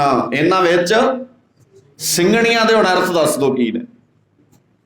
ਸਿੰਪਲ ਲਿਖਿਆ ਨਾ ਵੀ ਭੈਣਾਂ ਵੀ ਸ਼ਾਮਲ ਹੋ ਸਕਦੀਆਂ। ਤੇ ਜਦੋਂ ਮੈਂ ਉਹਦੇ ਵਾਲੀ ਰਹਿਤ ਮਰਿਆਦਾ 'ਚੋਂ ਪੜ੍ਹ ਕੇ ਸੁਣਾਇਆ ਤੇ ਉਹ ਬੰਦਾ ਜਿਵੇਂ ਹੱਕਾ ਬੱਕਾ ਨਹੀਂ ਰਹਿ ਜਾਂਦਾ, ਕਹਿੰਦਾ ਇਹ ਕਦੋਂ ਲਿਖਿਆ? ਫਿਰ ਮੈਂ ਉਹਨੂੰ ਲਾਗੇ ਆਵਾਜ਼ ਮਾਰੀ, ਮੈਂ ਕਿਹਾ ਮੇਰੇ ਲਾਗੇ ਆ ਜਾ, ਕਿਉਂਕਿ ਸਾਹਮਣੇ ਬੈਠਾ ਸੀ। ਮੈਂ ਕਿਹਾ ਆਪ ਪੜ੍ਹ ਕੇ ਆਪ ਦੱਸ ਕੀ ਲਿਖਿਆ। ਤੇ ਜਦੋਂ ਨੇ ਆਪ ਪੜ੍ਹਿਆ ਨਾ, ਕਹਿੰਦਾ ਕੀ ਪਤਾ ਫਿਰ ਇਹ ਕਿਹਨੇ ਛਾਪਤੀ ਹੈ। ਜਦੋਂ ਬੰਦੇ ਨੇ ਮੰਨਣਾ ਨਾ ਹੋਵੇ, ਜਦੋਂ ਬੰਦੇ ਨੇ ਮੰਨਣਾ ਹੀ ਨਾ ਹੋਵੇ, ਫਿਰ ਤੁਸੀਂ ਮਨਾ ਨਹੀਂ ਸਕਦੇ ਉਹਨੂੰ। ਕਹਿੰਦਾ ਇਹ ਕੀ ਪਤਾ ਕਿਹਨੇ ਛਾਪਤੀ ਹੈ। ਮੈਂ ਕਿਹਾ ਕਮਲਿਆ, ਘਰ ਤੇ ਤੇਰੇ ਪਈ ਸੀ, ਕੌਣ ਛਾਪ ਕੇ ਰੱਖ ਗਿਆ? ਜੇ ਸਾਡੇ ਵਾਲੀ ਹੁੰਦੀ ਤਾਂ ਤੂੰ ਮੰਨਣਾ ਹੀ ਨਹੀਂ ਸੀ, ਤੂੰ ਤਾਂ ਕਦੇ ਵੀ ਗੱਲ ਨਹੀਂ ਸੀ ਮੰਨਣੀ ਹੈ। ਫਿਰੋਜ਼ਪੁਰ ਇਲਾਕੇ ਦੇ ਵਿੱਚ ਜੰਡ ਵਾਲਾ ਪਿੰਡ ਹੈ, ਉਸ ਪਿੰਡ ਵਿੱਚ ਸਮਾਗਮ ਸੀ। ਉੱਥੇ ਇੱਕ ਬਜ਼ੁਰਗ ਨੇ ਮੈਨੂੰ ਏਦਾਂ, ਸੋ ਮੈਂ ਜਿਹੜੀ ਗੱਲ ਤੁਹਾਡੇ ਨਾਲ ਕਰਦਾ ਸੀ ਵੀ ਇਹ ਸਾਰੀਆਂ ਚੀਜ਼ਾਂ, ਜਿਹੜੀ ਗੱਲ ਬਾਬੇ ਨੇ 9 ਸਾਲ ਦੀ ਉਮਰ ਵਿੱਚ 550 ਸਾਲ ਪਹਿਲਾਂ ਭਾਰਤ ਦੀ ਧਰਤੀ ਤੇ ਕੀਤੀ, ਅੱਜ ਉਹ ਗੱਲ ਤੁਸੀਂ ਆਪਣੇ ਗੁਰਦੁਆਰਿਆਂ ਵਿੱਚ ਵੀ ਅਜੇ ਤੱਕ ਨਹੀਂ ਕਰ ਸਕਦੇ। ਕਿਹੜੀਆਂ ਤਰੱਕੀਆਂ ਨੇ ਫਿਰ ਸਾਡੀਆਂ? ਕੀ ਕਮਾਇਆ ਤੇ ਕੀ ਖੱਟਿਆ ਆ ਅਸੀਂ? ਕਿਉਂਕਿ ਇਹ ਸਾਰੀਆਂ ਗੱਲਾਂ, ਜੇ ਇਹ ਗੱਲਾਂ ਸਾਡੇ ਗੁਰਦੁਆਰਿਆਂ 'ਚ ਹੁੰਦੀਆਂ, ਜੇ ਸਾਡੇ ਬੱਚਿਆਂ 'ਚ ਇਹ ਗੱਲਾਂ ਕੀਤੀਆਂ ਜਾਂਦੀਆਂ, ਅੱਜ ਬਹੁਤ ਰੌਲਾ ਪੈਂਦਾ। ਸਾਡੇ ਬੱਚੇ, ਸਾਡੀਆਂ ਧੀਆਂ, ਸਾਡੇ ਆਉਣ ਵਾਲੇ ਨੌਜਵਾਨ ਸਿੱਖੀ ਨਾਲ ਨਹੀਂ ਜੁੜਦੇ। ਯਤਨ ਵੀ ਕਿੱਥੇ ਕੀਤੇ ਆਪਾਂ ਜੋੜਨ ਦੇ? ਆਪਾਂ ਉਪਰਾਲੇ ਕੀ ਕੀਤੇ ਆ? ਔਰ ਅੱਜ ਤੁਸੀਂ ਉਸ ਫੈਸ਼ਨ ਦੇ ਵਹਿਣ ਵਿੱਚ ਬਹਿ ਗਏ ਹੋ। ਜੇ ਅੱਜ ਕੋਈ ਉਪਰਾਲੇ ਕਰਦਾ ਤੇ ਸਾਨੂੰ ਸਾਰਿਆਂ ਨੂੰ ਉਹ ਚੰਗਾ ਵੀ ਨਹੀਂ ਲੱਗਦਾ, ਕਿਉਂਕਿ ਸਾਰੇ ਆਪਾਂ ਅਸਲ 'ਚ ਇਸ ਬਿਮਾਰੀ ਦਾ ਸ਼ਿਕਾਰ ਹੋ ਗਏ ਹਾਂ। ਸਾਨੂੰ ਸਾਰਿਆਂ ਨੂੰ ਇਹ ਗੱਲਾਂ ਬਹੁਤ ਸਾਰੀਆਂ ਮਦਾਂ ਅੱਗੇ ਵੀ ਨੇ, ਪਰ ਮੈਂ ਸਿਰਫ ਇਹੀ ਨੁਕਤਾ ਤੁਹਾਡੇ ਨਾਲ ਸਾਂਝਾ ਕਰਨਾ ਸੀ ਵੀ ਜਿਹੜੀ ਗੱਲ 550 ਸਾਲ ਪਹਿਲਾਂ ਤੁਹਾਡੇ ਘਰਾਂ 'ਚ ਹੋਈ ਸੀ, ਅੰਮ੍ਰਿਤਸਰ ਦਰਬਾਰ ਸਾਹਿਬ ਸਾਡਾ ਕੇਂਦਰੀ ਸਥਾਨ ਹੈ। ਕੇਂਦਰੀ ਸਥਾਨ ਹੈ ਨਾ ਜੀ ਸਾਡਾ। ਤੁਸੀਂ ਅੱਜ ਤੱਕ ਕਿਸੇ ਭੈਣ ਨੂੰ ਕੀਰਤਨ ਕਰਦੇ ਵੇਖਿਆ ਉੱਥੇ? ਕਿਉਂ ਨਹੀਂ ਕੀਤਾ? ਫਿਰ ਸੋਚਣਾ ਤਾਂ ਪਊਗਾ ਨਾ ਸਾਨੂੰ ਵੀ ਕਿਉਂ ਨਹੀਂ ਕੋਈ ਭੈਣ ਕੀਰਤਨ ਕਰਦੀ ਉੱਥੇ। ਤੁਹਾਡੇ ਨਗਰ ਕੀਰਤਨ ਭੈਣਾਂ ਕਰ ਸਕਦੀਆਂ, ਉੱਥੇ ਕਿਉਂ ਨਹੀਂ ਕਰ ਸਕਦੀਆਂ?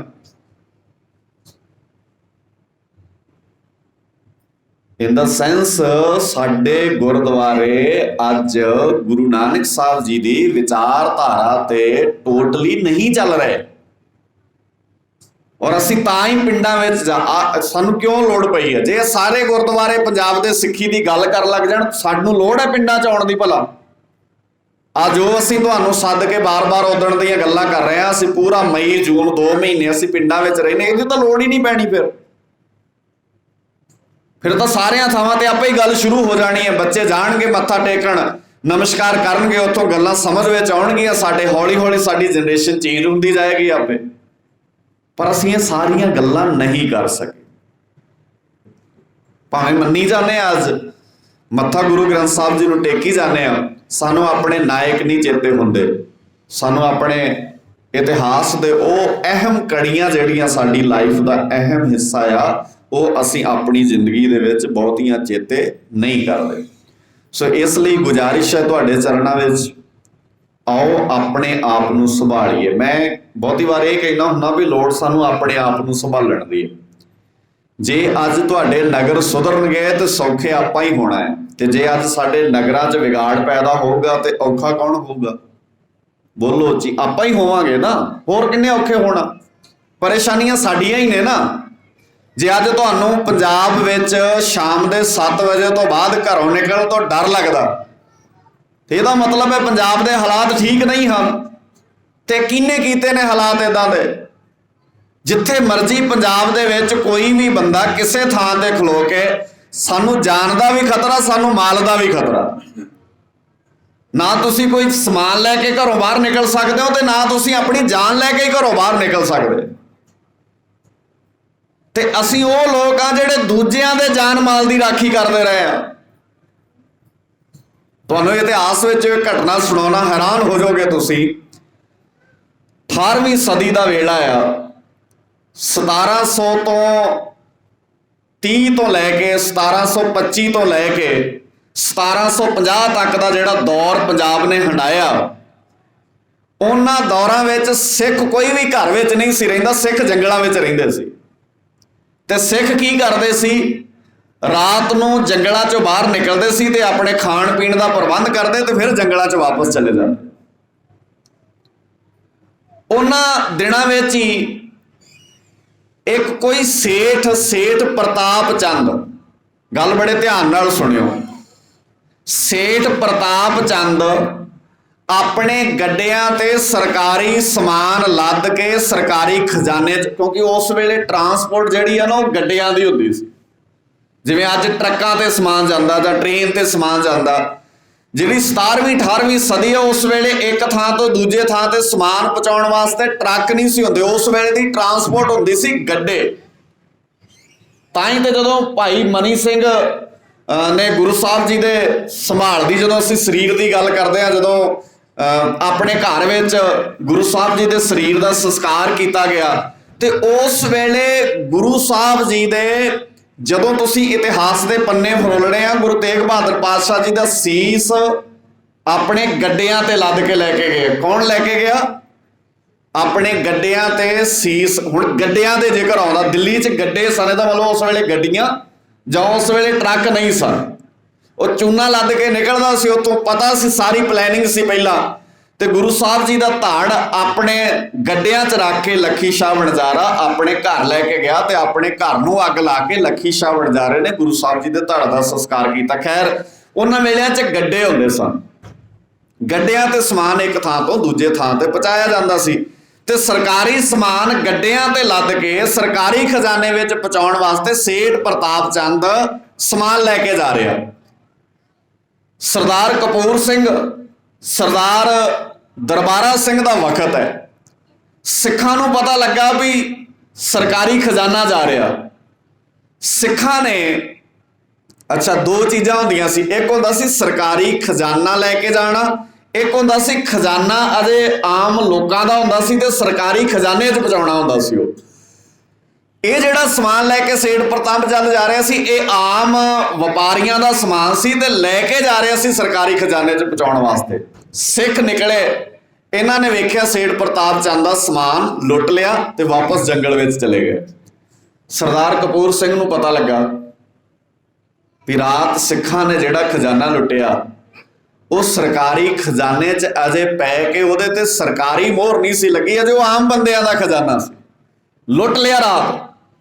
ਸਵੇਰੇ ਦਿਨ ਚੜਿਆ, ਸਰਦਾਰ ਕਪੂਰ ਸਿੰਘ ਆਪਣੇ ਸਾਥੀਆਂ ਸਮੇਤ ਲੁੱਟਿਆ ਹੋਇਆ ਸਮਾਨ ਵਾਪਸ ਲੈ ਕੇ ਸੇਠ ਪ੍ਰਤਾਪ ਚੰਦ ਦੇ ਅੱਗੇ ਜਾ ਕੇ ਹੱਥ ਜੋੜ ਕੇ ਕਹਿੰਦੇ ਸਾਡੇ ਤੋਂ ਗਲਤੀ ਹੋ ਗਈ, ਰਾਤ ਅਸੀਂ ਗਲਤੀ ਨਾਲ ਸਮਾਨ ਤੁਹਾਡਾ ਖਜ਼ਾਨਾ ਲੁੱਟ ਲਿਆ, ਸਾਨੂੰ ਇੰਝ ਲੱਗਿਆ ਸੀ ਇਹ ਸਰਕਾਰੀ ਖਜ਼ਾਨਾ ਹੈ। ਔਰ ਤੁਸੀਂ ਹੈਰਾਨ ਹੋਵੋਗੇ, ਸੇਠ ਪ੍ਰਤਾਪ ਚੰਦ ਨੇ ਦੋਵੇਂ ਹੱਥ ਜੋੜੇ ਔਰ ਸਰਦਾਰ ਕਪੂਰ ਸਿੰਘ ਨੂੰ ਕਹਿੰਦੇ ਸਾਨੂੰ ਸ਼ਰਮਿੰਦਿਆਂ ਨਾ ਕਰੋ, ਜੇ ਤੁਹਾਡੇ ਸਿੱਖ ਸਾਡਾ ਖਜ਼ਾਨਾ ਲੈ ਗਏ ਤੇ ਅਸੀਂ ਆਪਣੇ ਆਪ ਨੂੰ ਵੱਡਿਆਂ ਭਾਗਾਂ ਵਾਲੇ ਸਮਝਦੇ ਹਾਂ, ਕਿਸੇ ਸਹੀ ਥਾਂ ਤੇ ਲੱਗ ਜਾਊਗਾ, ਇਹ ਵਾਪਸ ਲੈ ਜਾਓ। ਤੁਹਾਡੇ ਸਿੱਖ ਭਰਾਵਾਂ ਕਰਕੇ ਤੇ ਰਾਤ ਬਰਾਤ ਅਸੀਂ ਪੰਜਾਬ ਏਦਾਂ ਤੁਰੇ ਫਿਰਦੇ ਆ, ਜਦੋਂ ਤੁਸੀਂ ਨਹੀਂ ਸੀ, ਜਦੋਂ ਤੁਸੀਂ ਨਹੀਂ ਹੋਣਾ, ਇਹ ਸ਼ਬਦ ਸੀ ਉਹਨਾਂ ਦੇ, ਜਦੋਂ ਤੁਸੀਂ ਨਹੀਂ ਸੀ, ਜਦੋਂ ਤੁਸੀਂ ਨਹੀਂ ਹੋਣਾ, ਉਸ ਵੇਲੇ ਇਹੋ ਜਿਹੇ ਲੁੱਟੂ ਪਤਾ ਨਹੀਂ ਕਿੰਨੇ ਹੋਣੇ ਆ ਜਿਨ੍ਹਾਂ ਨੇ ਲੁੱਟ ਲੈਣਾ ਪਰ ਉਹਨਾਂ ਨੇ ਕਿਸੇ ਸਹੀ ਥਾਂ ਤੇ ਨਹੀਂ ਪਹੁੰਚਾਉਣਾ। ਤੇ ਮੈਨੂੰ ਦੱਸਿਓ ਅੱਜ ਹਾਲ ਹੈ ਨਹੀਂ ਫਿਰ ਉਦਾਂ ਦਾ? ਅੱਜ ਕਿੱਥੇ ਆਣ ਕੇ ਖੜਿਆ ਕਰਤਾ ਤੁਸੀਂ? ਤੁਹਾਡੇ ਬੰਦੇ ਲੁੱਟਣ ਵਾਲੇ ਵੀ ਕਿੱਡੇ ਇਮਾਨਦਾਰ। ਮੈਂ ਬੜੀ ਵਾਰ ਕਹਿੰਦਾ ਹੁੰਦਾ ਵੀ ਦੁਨੀਆ 'ਚ ਪਹਿਲੇ ਇਹ ਇਨਸਾਨ ਪੈਦਾ ਹੋਏ ਹੋਣੇ ਸਿੱਖ ਜਿਨ੍ਹਾਂ ਕੋਲੋਂ ਬੰਦਾ ਲੁਟਾਉਣਾ ਵੀ ਆਪਣੇ ਆਪ ਨੂੰ ਵੱਡੇ ਭਾਗ ਸਮਝਦਾ ਸੀ, ਵੀ ਜੇ ਲੁੱਟ ਹੀ ਲੈਣ ਨਾ ਸਾਨੂੰ ਆਣ ਕੇ ਤੇ ਸਾਡੀ ਖੁਦ ਕਿਸਮਤੀ ਹੈ। ਤੇ ਉਹ ਕਿਰਦਾਰ ਕਿੱਥੇ ਨੇ ਅੱਜ? ਅੱਜ ਉਹ ਪੰਜਾਬ ਦੇ ਪਿੰਡ ਕਿੱਥੇ ਨੇ? ਅੱਜ ਸਰਦਾਰ ਕਪੂਰ ਸਿੰਘ ਹੋਣੀ ਕਿੱਥੇ ਨੇ? ਅੱਜ ਦਰਬਾਰਾ ਸਿੰਘ ਕਿੱਥੇ ਹੈ? ਨਾਮ ਨਾਲ ਸਿੰਘ ਲਾ ਲਿਆ ਤੇ ਸਿੰਘ ਬਣ ਗਏ, ਨਾਮ ਨਾਲ ਕੌਰ ਲਾ ਲਿਆ ਤੇ ਕੌਰ ਬਣ ਗਏ। ਕੌਰ ਤੇ ਸਿੰਘ ਦੀ ਡਿਗਰੀ ਲੈਣ ਵਾਸਤੇ ਮੇਰੇ ਬਾਪੂ ਨੇ ਸਰਬੰਸ ਵਾਰਿਆ, ਬੜੀ ਮਹਿੰਗੀ ਪੜ੍ਹਾਈ ਕਰਾਈ ਹੈ। ਗੁਰੂ ਸਾਹਿਬ ਜੀ ਨੇ 80 ਸਾਲ ਦੀ ਬਜ਼ੁਰਗ ਮਾਤਾ ਠੰਡੇ ਬੁਰਜ ਵਿੱਚ ਸ਼ਹੀਦ ਕਰਾਈ ਹੈ ਤੁਹਾਡੇ ਨਾਮ ਨਾਲ ਕੌਰ ਤੇ ਸਿੰਘ ਲਾਉਣ ਲਈ।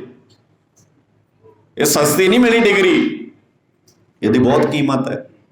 ਇਸ ਲਈ ਔਰ ਇਹਦੀ ਕੀਮਤ ਤਾਰਨ ਦਾ ਇੱਕੋ ਹੀ ਇੱਕ ਤਰੀਕਾ, ਆਪਣੇ ਦਿਲੋਂ ਦਿਮਾਗ ਵਿੱਚ ਗੁਰੂ ਸਾਹਿਬ ਜੀ ਦਾ ਪਿਆਰ ਪੈਦਾ ਕਰੋ, ਗੁਰੂ ਨਾਨਕ ਦੇ ਘਰ ਦੇ ਹਾਮੀ ਬਣੋ।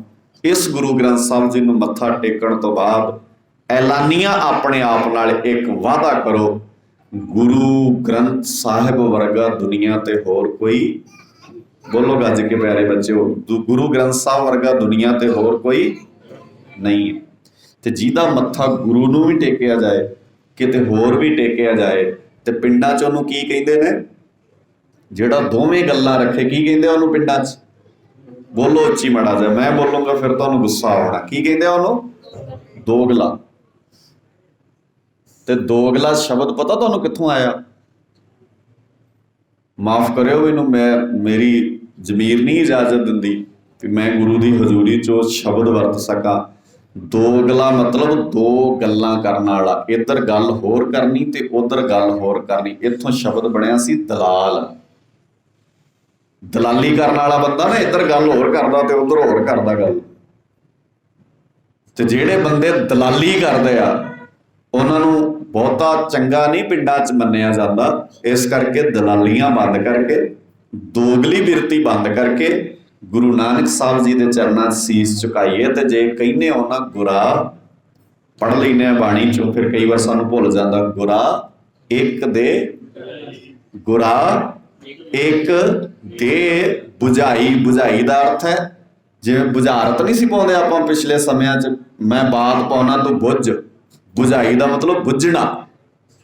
ਗੁਰੂ ਸਾਹਿਬ ਜੀ ਨੇ ਸਾਨੂੰ ਬੁਝਾਰਤ ਪਾਤੀ, ਸਮਝਾਤੀ, ਸਾਨੂੰ ਗੱਲ ਬੁਝਾ ਦਿੱਤੀ। ਤੇ ਮਹਾਰਾਜ ਸੱਚੇ ਪਾਤਸ਼ਾਹ ਜੀ ਨੇ ਕੀ ਬੁਝਾਇਆ, ਕੀ ਸਮਝਾਇਆ ਸਾਨੂੰ? ਗੁਰਾ ਇੱਕ ਦੇ ਬੁਝਾਈ ਸਭਨਾ ਜੀਆਂ ਕਾ ਇੱਕ ਦਾਤਾ ਸੋ ਮੈਂ ਵਿਸਰ ਨਾ ਜਾਈ। ਸਭਨਾ ਜੀਆਂ ਕਾ ਇੱਕ ਦਾਤਾ, ਤੇ ਨਾਲ ਇਹ ਵੀ ਕਿਹਾ ਸੋ ਮੈਂ ਵਿਸਰ ਨਾ ਜਾਈ। ਉਹ ਮੈਨੂੰ ਨਹੀਂ ਭੁੱਲਣਾ ਚਾਹੀਦਾ, ਤੇ ਤੁਹਾਨੂੰ ਇਹ ਨਹੀਂ ਭੁੱਲਣਾ ਚਾਹੀਦਾ ਵੀ ਤੁਹਾਡੇ ਕੋਲ ਜਿਹੜਾ ਗੁਰੂ ਹੈ ਉਹ ਸਾਰੇ ਜਹਾਨ ਦਾ ਗੁਰੂ ਹੈ, ਸਾਰੇ ਸੰਸਾਰ ਦਾ ਗੁਰੂ ਹੈ, ਪੂਰੀ ਦੁਨੀਆ ਨੂੰ ਠੰਡ ਵਰਤਾਉਣ ਵਾਲਾ ਗੁਰੂ ਹੈ। ਬਾਣੀ 'ਚ ਬਹੁਤ ਸੌਖੇ ਨੇ ਸ਼ਬਦ ਪੜ੍ਹਨੇ, ਤੁਹਾਨੂੰ ਯਾਦ ਨੇ ਸਾਰੇ। ਮੈਂ ਕਈ ਵਾਰ ਉਹੀ ਸ਼ਬਦ ਪੜ੍ਹਦਾ ਜਿਹੜੇ ਤੁਹਾਨੂੰ ਯਾਦ ਹੋਣ। ਤਪਤ ਮਾਹ ਠਾਂਡ ਵਰਤਾਈ, ਯਾਦ ਹੈ ਨਾ ਸ਼ਬਦ ਸੁਖਮਨੀ ਸਾਹਿਬ 'ਚ ਪੜ੍ਹਦੇ ਆਪਾਂ, ਤਪਤ ਮਾਹ ਠਾਂਡ ਵਰਤਾਈ। ਕੀ ਮਤਲਬ ਨੇ ਇਹਦੇ? ਮਤਲਬ ਜੂਨ 'ਚ ਗਰਮੀ ਨਹੀਂ ਪਏਗੀ, ਤੇ ਗਰਮੀ ਤਾਂ ਪੈ ਰਹੀ ਹੈ, ਪਰ ਤੁਸੀਂ ਪੜ੍ਹੋ ਤਪਤ ਮਾਹ ਠਾਂਡ ਵਰਤਾਈ। ਫਿਰ ਆ ਏਸੀ ਕਿਉਂ ਚਲਾਏ ਨੇ? ਇੱਥੇ ਤਾਂ ਪੜ੍ਹਿਆ ਜਾਂਦਾ ਹੈ। ਮਤਲਬ ਗਰਮੀ ਤਾਂ ਪੈਣੀ ਹੈ, ਗਰਮੀ ਤਾਂ ਚੇਂਜ ਹੀ ਨਹੀਂ ਹੋਣੀ, ਭਾਵੇਂ ਤੁਸੀਂ ਇੱਕ ਵਾਰ ਨਹੀਂ 10 ਵਾਰ ਪੜ੍ਹ ਲਓ ਤਪਤ ਮਾਹ ਠੰਡ ਵਰਤਾਈ। ਰਾਤ ਨੂੰ ਪੱਖਾ ਨਾ ਲਾਇਆ ਕਰੋ, ਘਰ 4-5 ਵਾਰ ਏਦਾਂ ਪੜ੍ਹ ਲਿਆ ਕਰੋ ਤਪਤ ਮਾਹ ਠੰਡ ਵਰਤਾਈ। ਕੀ ਪੱਖੇ ਦੀ ਲੋੜ ਨਹੀਂ ਪਏਗੀ? ਨਹੀਂ, ਇੱਕ ਗਰਮੀ ਪੱਖੇ ਨਾਲ ਏਸੀ ਨਾਲ ਦੂਰ ਹੁੰਦੀ ਹੈ, ਇੱਕ ਗਰਮੀ ਅੰਦਰ ਹੈ, ਇੱਕ ਜ਼ਹਿਰ ਅੰਦਰ ਹੈ, ਇੱਕ ਸਾੜਾ ਅੰਦਰ ਹੈ।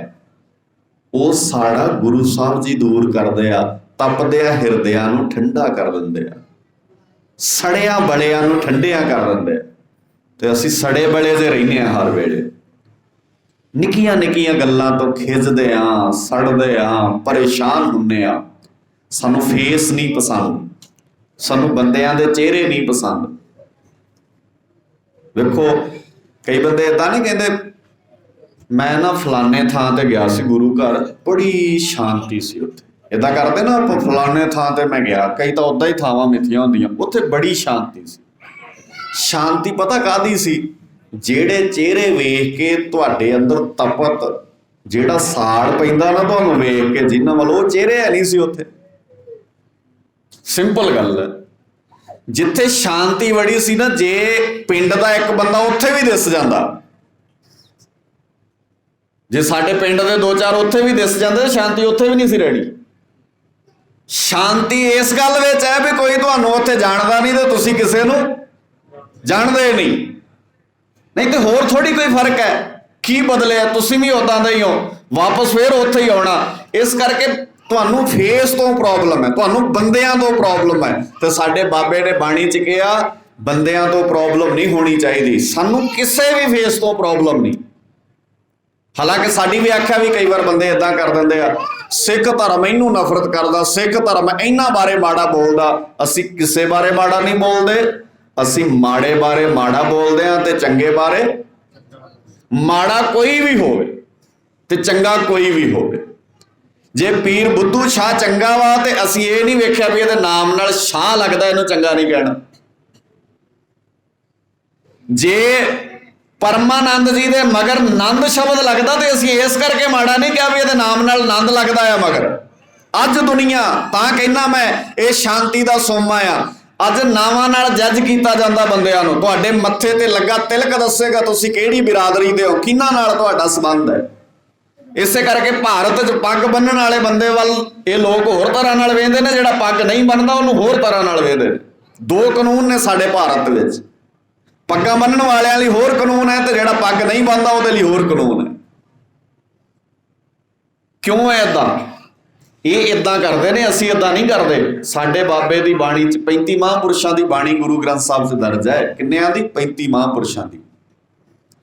ਇਹਦੇ 'ਚ ਇਸਲਾਮ ਧਰਮ ਨਾਲ ਸੰਬੰਧਿਤ ਸ਼ੇਖ ਫਰੀਦ ਜੀ ਦੀ ਬਾਣੀ ਵੀ ਗੁਰੂ ਗ੍ਰੰਥ ਸਾਹਿਬ ਵਿੱਚ ਦਰਜ ਹੈ। ਇਹਦੇ 'ਚ ਜੁੱਤੀਆਂ ਗੰਢਣ ਵਾਲੇ, ਜਿਹੜਾ ਜੁੱਤੀਆਂ ਗੰਢਦਾ ਬੰਦਾ, ਹੁਣ ਤੁਸੀਂ ਕਿਸੇ ਜੁੱਤੀਆਂ ਗੰਢਣ ਵਾਲੇ ਨੂੰ ਥੋੜੀ ਲਾਈਕ ਕਰਦੇ ਹੋ, ਤੁਹਾਨੂੰ ਪਤਾ ਲੱਗ ਜਾਏ ਵੀ ਆਹ ਬੰਦਾ ਜੁੱਤੀਆਂ ਗੰਢਦਾ, ਤੁਸੀਂ ਤੇ ਨੱਕ ਬੁੱਲ ਵੱਟਦੇ ਹੋ ਉਹਦੇ ਵੱਲ ਵੇਖ ਕੇ ਵੀ ਲੈ ਕਿੰਨਾ ਭੈੜਾ ਬੰਦਾ ਹੈ। ਪਰ ਗੁਰੂ ਗ੍ਰੰਥ ਸਾਹਿਬ 'ਚ ਤੇ ਬਾਣੀ ਦਰਜ ਹੈ ਉਹਦੀ। ਕਿਸੇ ਦੇ ਕੰਮ ਛੋਟੇ ਵੱਡੇ ਨਹੀਂ ਹੁੰਦੇ, ਬੰਦੇ ਦਾ ਇਖਲਾਕ ਵੱਡਾ ਛੋਟਾ ਹੁੰਦਾ। ਜੁੱਤੀਆਂ ਗੰਢਣ ਵਾਲੇ ਭਗਤ ਰਵਿਦਾਸ ਜੀ ਦੀ ਬਾਣੀ ਦਰਜ ਹੈ। ਕੱਪੜੇ ਧੋਣ ਵਾਲੇ, ਜਿਹਦਾ ਕੰਮ ਕੱਪੜੇ ਧੋਣਾ ਆ, ਭਗਤ ਨਾਮਦੇਵ ਜੀ ਦੀ ਬਾਣੀ ਗੁਰੂ ਗ੍ਰੰਥ ਸਾਹਿਬ 'ਚ ਦਰਜ ਹੈ। खड्डी बुणन वाले ਜਿਹੜੇ खड्डी बुणन का काम करते हैं, अज की भाषा च पता नहीं तुसीं किहड़े-किहड़े नां रख लिया उन्हां दे। खड्डी बुणन वाले बाबा कबीर जी की बाणी भी गुरु ग्रंथ साहिब विच दर्ज है। लोकां दे घरां च काम करन वाले जिन्हां नूं असीं नाई कहने आ, भगत सैन जी की बाणी भी गुरु ग्रंथ साहिब विच दर्ज है। दसो दुनिया च जे किते इदां दा ग्रंथ हैगा आ ते आपां सिर झुका देंगे ਉਹਦੇ गाड़ी।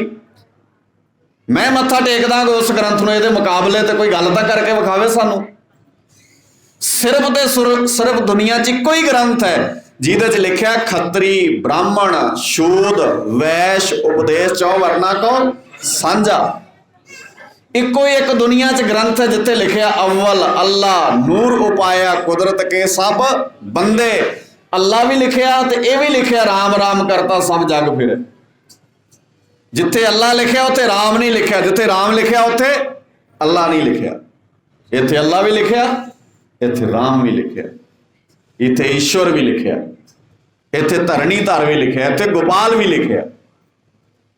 सो इसलिए जदों तुहाडे कोल कोई बहुत वड्डी जिम्मेवारी हुंदी है तां तुहानूं उन्हां सारियां चीज़ां नूं समझण वास्ते भी जोर देना पैंदा ते आपां समझीए, आपां दुनिया तक लैके जाइए, अपने नायकां नूं चेते करो। अज किसी भी संगत विचों किसी नूं पता अज शहीदी दिहाड़ा किहदा है? भला किसी वीर भैणा नूं पता किसी नूं भी अज शहीदी दिहाड़ा किहदा है?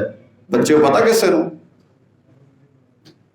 बंदा सिंह बहादुर दा शहीदी दिहाड़ा है अज। गाउण वालियां दे जन्म दिन पता हुंदे सानूं भी अज किहड़े गाउण वाले दा जन्म दिन है ते अज किहड़ा गाउण वाला दी वरेगंढ है। इन्हां नायकां नूं चेता करो। बंदा सिंह बहादुर दा अज शहीदी दिहाड़ा आ 11 हाड़ 25 जून। हाड़ महीना 11 दिन चले गया अज ते जून 25 है। 1606 विच दिल्ली दी धरती ते अज दे दिन बंदा सिंह बहादुर अपने 6 साल दे बच्चे अजय सिंह दे नाल शहादत दा जाम पीता सी बंदा सिंह बहादुर ने। ते जिहड़े बंदे अज मालिक ने ना, बंदा सिंह बहादुर की बदौलत असी जमीनां दे मालिक बने सा, नहीं तो असी खेतां च काम करने वाले मजदूर सा। मालिक हुंदे सी चौधरी इलाके दे, ते ओह चौधरी आपां नूं काम करन लई दिहाड़ी दिंदे सन ते जिन्ना कुछ बचदा सी ओह आपां चौधरीआं नूं दे दिंदे सन। फिर बंदा सिंह बहादुर ने खेतां दे मालक काम करन वालिआं नूं बनाया कि जिहड़ा काम करदा खेतां 'च उन्हां दा मालक ओह है, कोई दूजा बंदा क्यों मालक हो सकदा। सो उस योधे दा अज दे दिन शहीदी दिहाड़ा आ। उस बंदे ने कलगीधर पातशाह जी तो थापड़ा लैके आनंदपुर की माफ करियो नदेड़ की धरती तो चलिया पंजाब पहुंचया। उन्हें सरहंद की इट नाल इट खड़काई, इत्थों के हुक्म सदा वास्ते बंद कर दे, इस जगह ते साहिबजादियां दा हुक्म सदा वास्ते आबाद करता। और वो गुरु का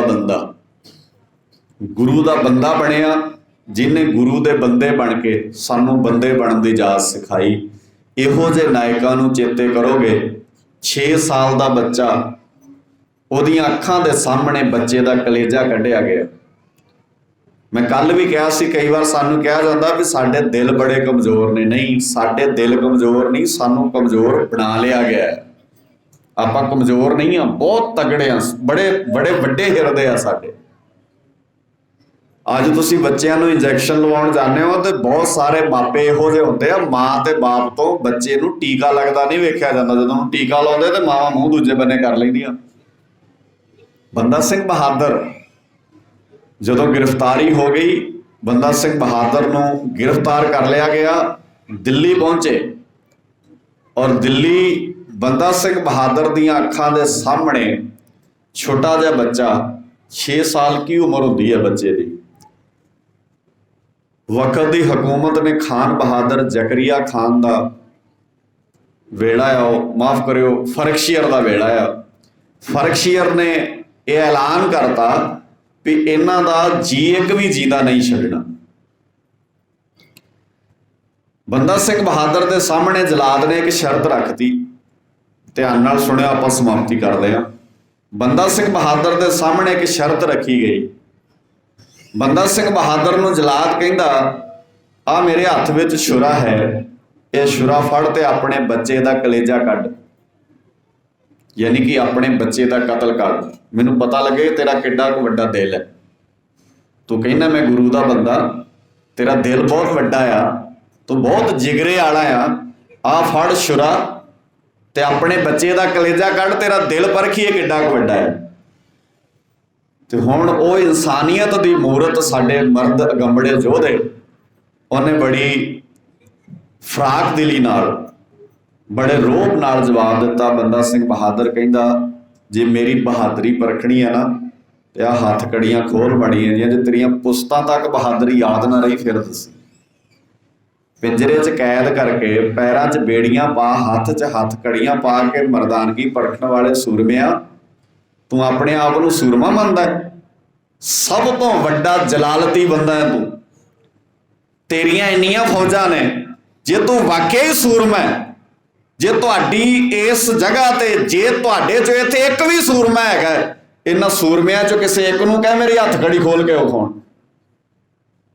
ते इतिहास दसदा है शब्द सुनन तो बाद उस वेले उत्थे सन्नाटा छा गया, क्योंकि कहना बहुत सौखा हुंदा पर जदों दे पलटवार हुंदे ने ना, और ये हर बंदा नहीं कर सकदा हुंदा। जदों जिन्हों इस वेले असीं चप्पड़ चिड़ी कहने आ, बंदा सिंह बहादुर जदों बहुत सारा मुलखईया नाल लैके ते हौली हौली निक्कियां निक्कियां रियासतां जितदा, समाणा, संढौरा, ये सारियां रियासतां जितदा पंजाब वाल नूं आ रहा सी ना, ते जदों चप्पड़चिड़ी दे मैदान विच पहुंचिया ते बंदा सिंह बहादुर नूं गुरु साहब जी ने हदायत की सी भी जदों सरहंद ते हमला करना तां घट्टो घट्ट उस वेले सारे ही सिख इकट्ठे होकर हमला करियो, क्योंकि वो वड्डी ताकत है। इस जगह ते बंदा सिंह बहादुर ने बाकी सिखां नूं भी इकट्ठियां कीता, भावें वो माझे दे सन ते भावें वो मालवे जां दुआबे दे सन।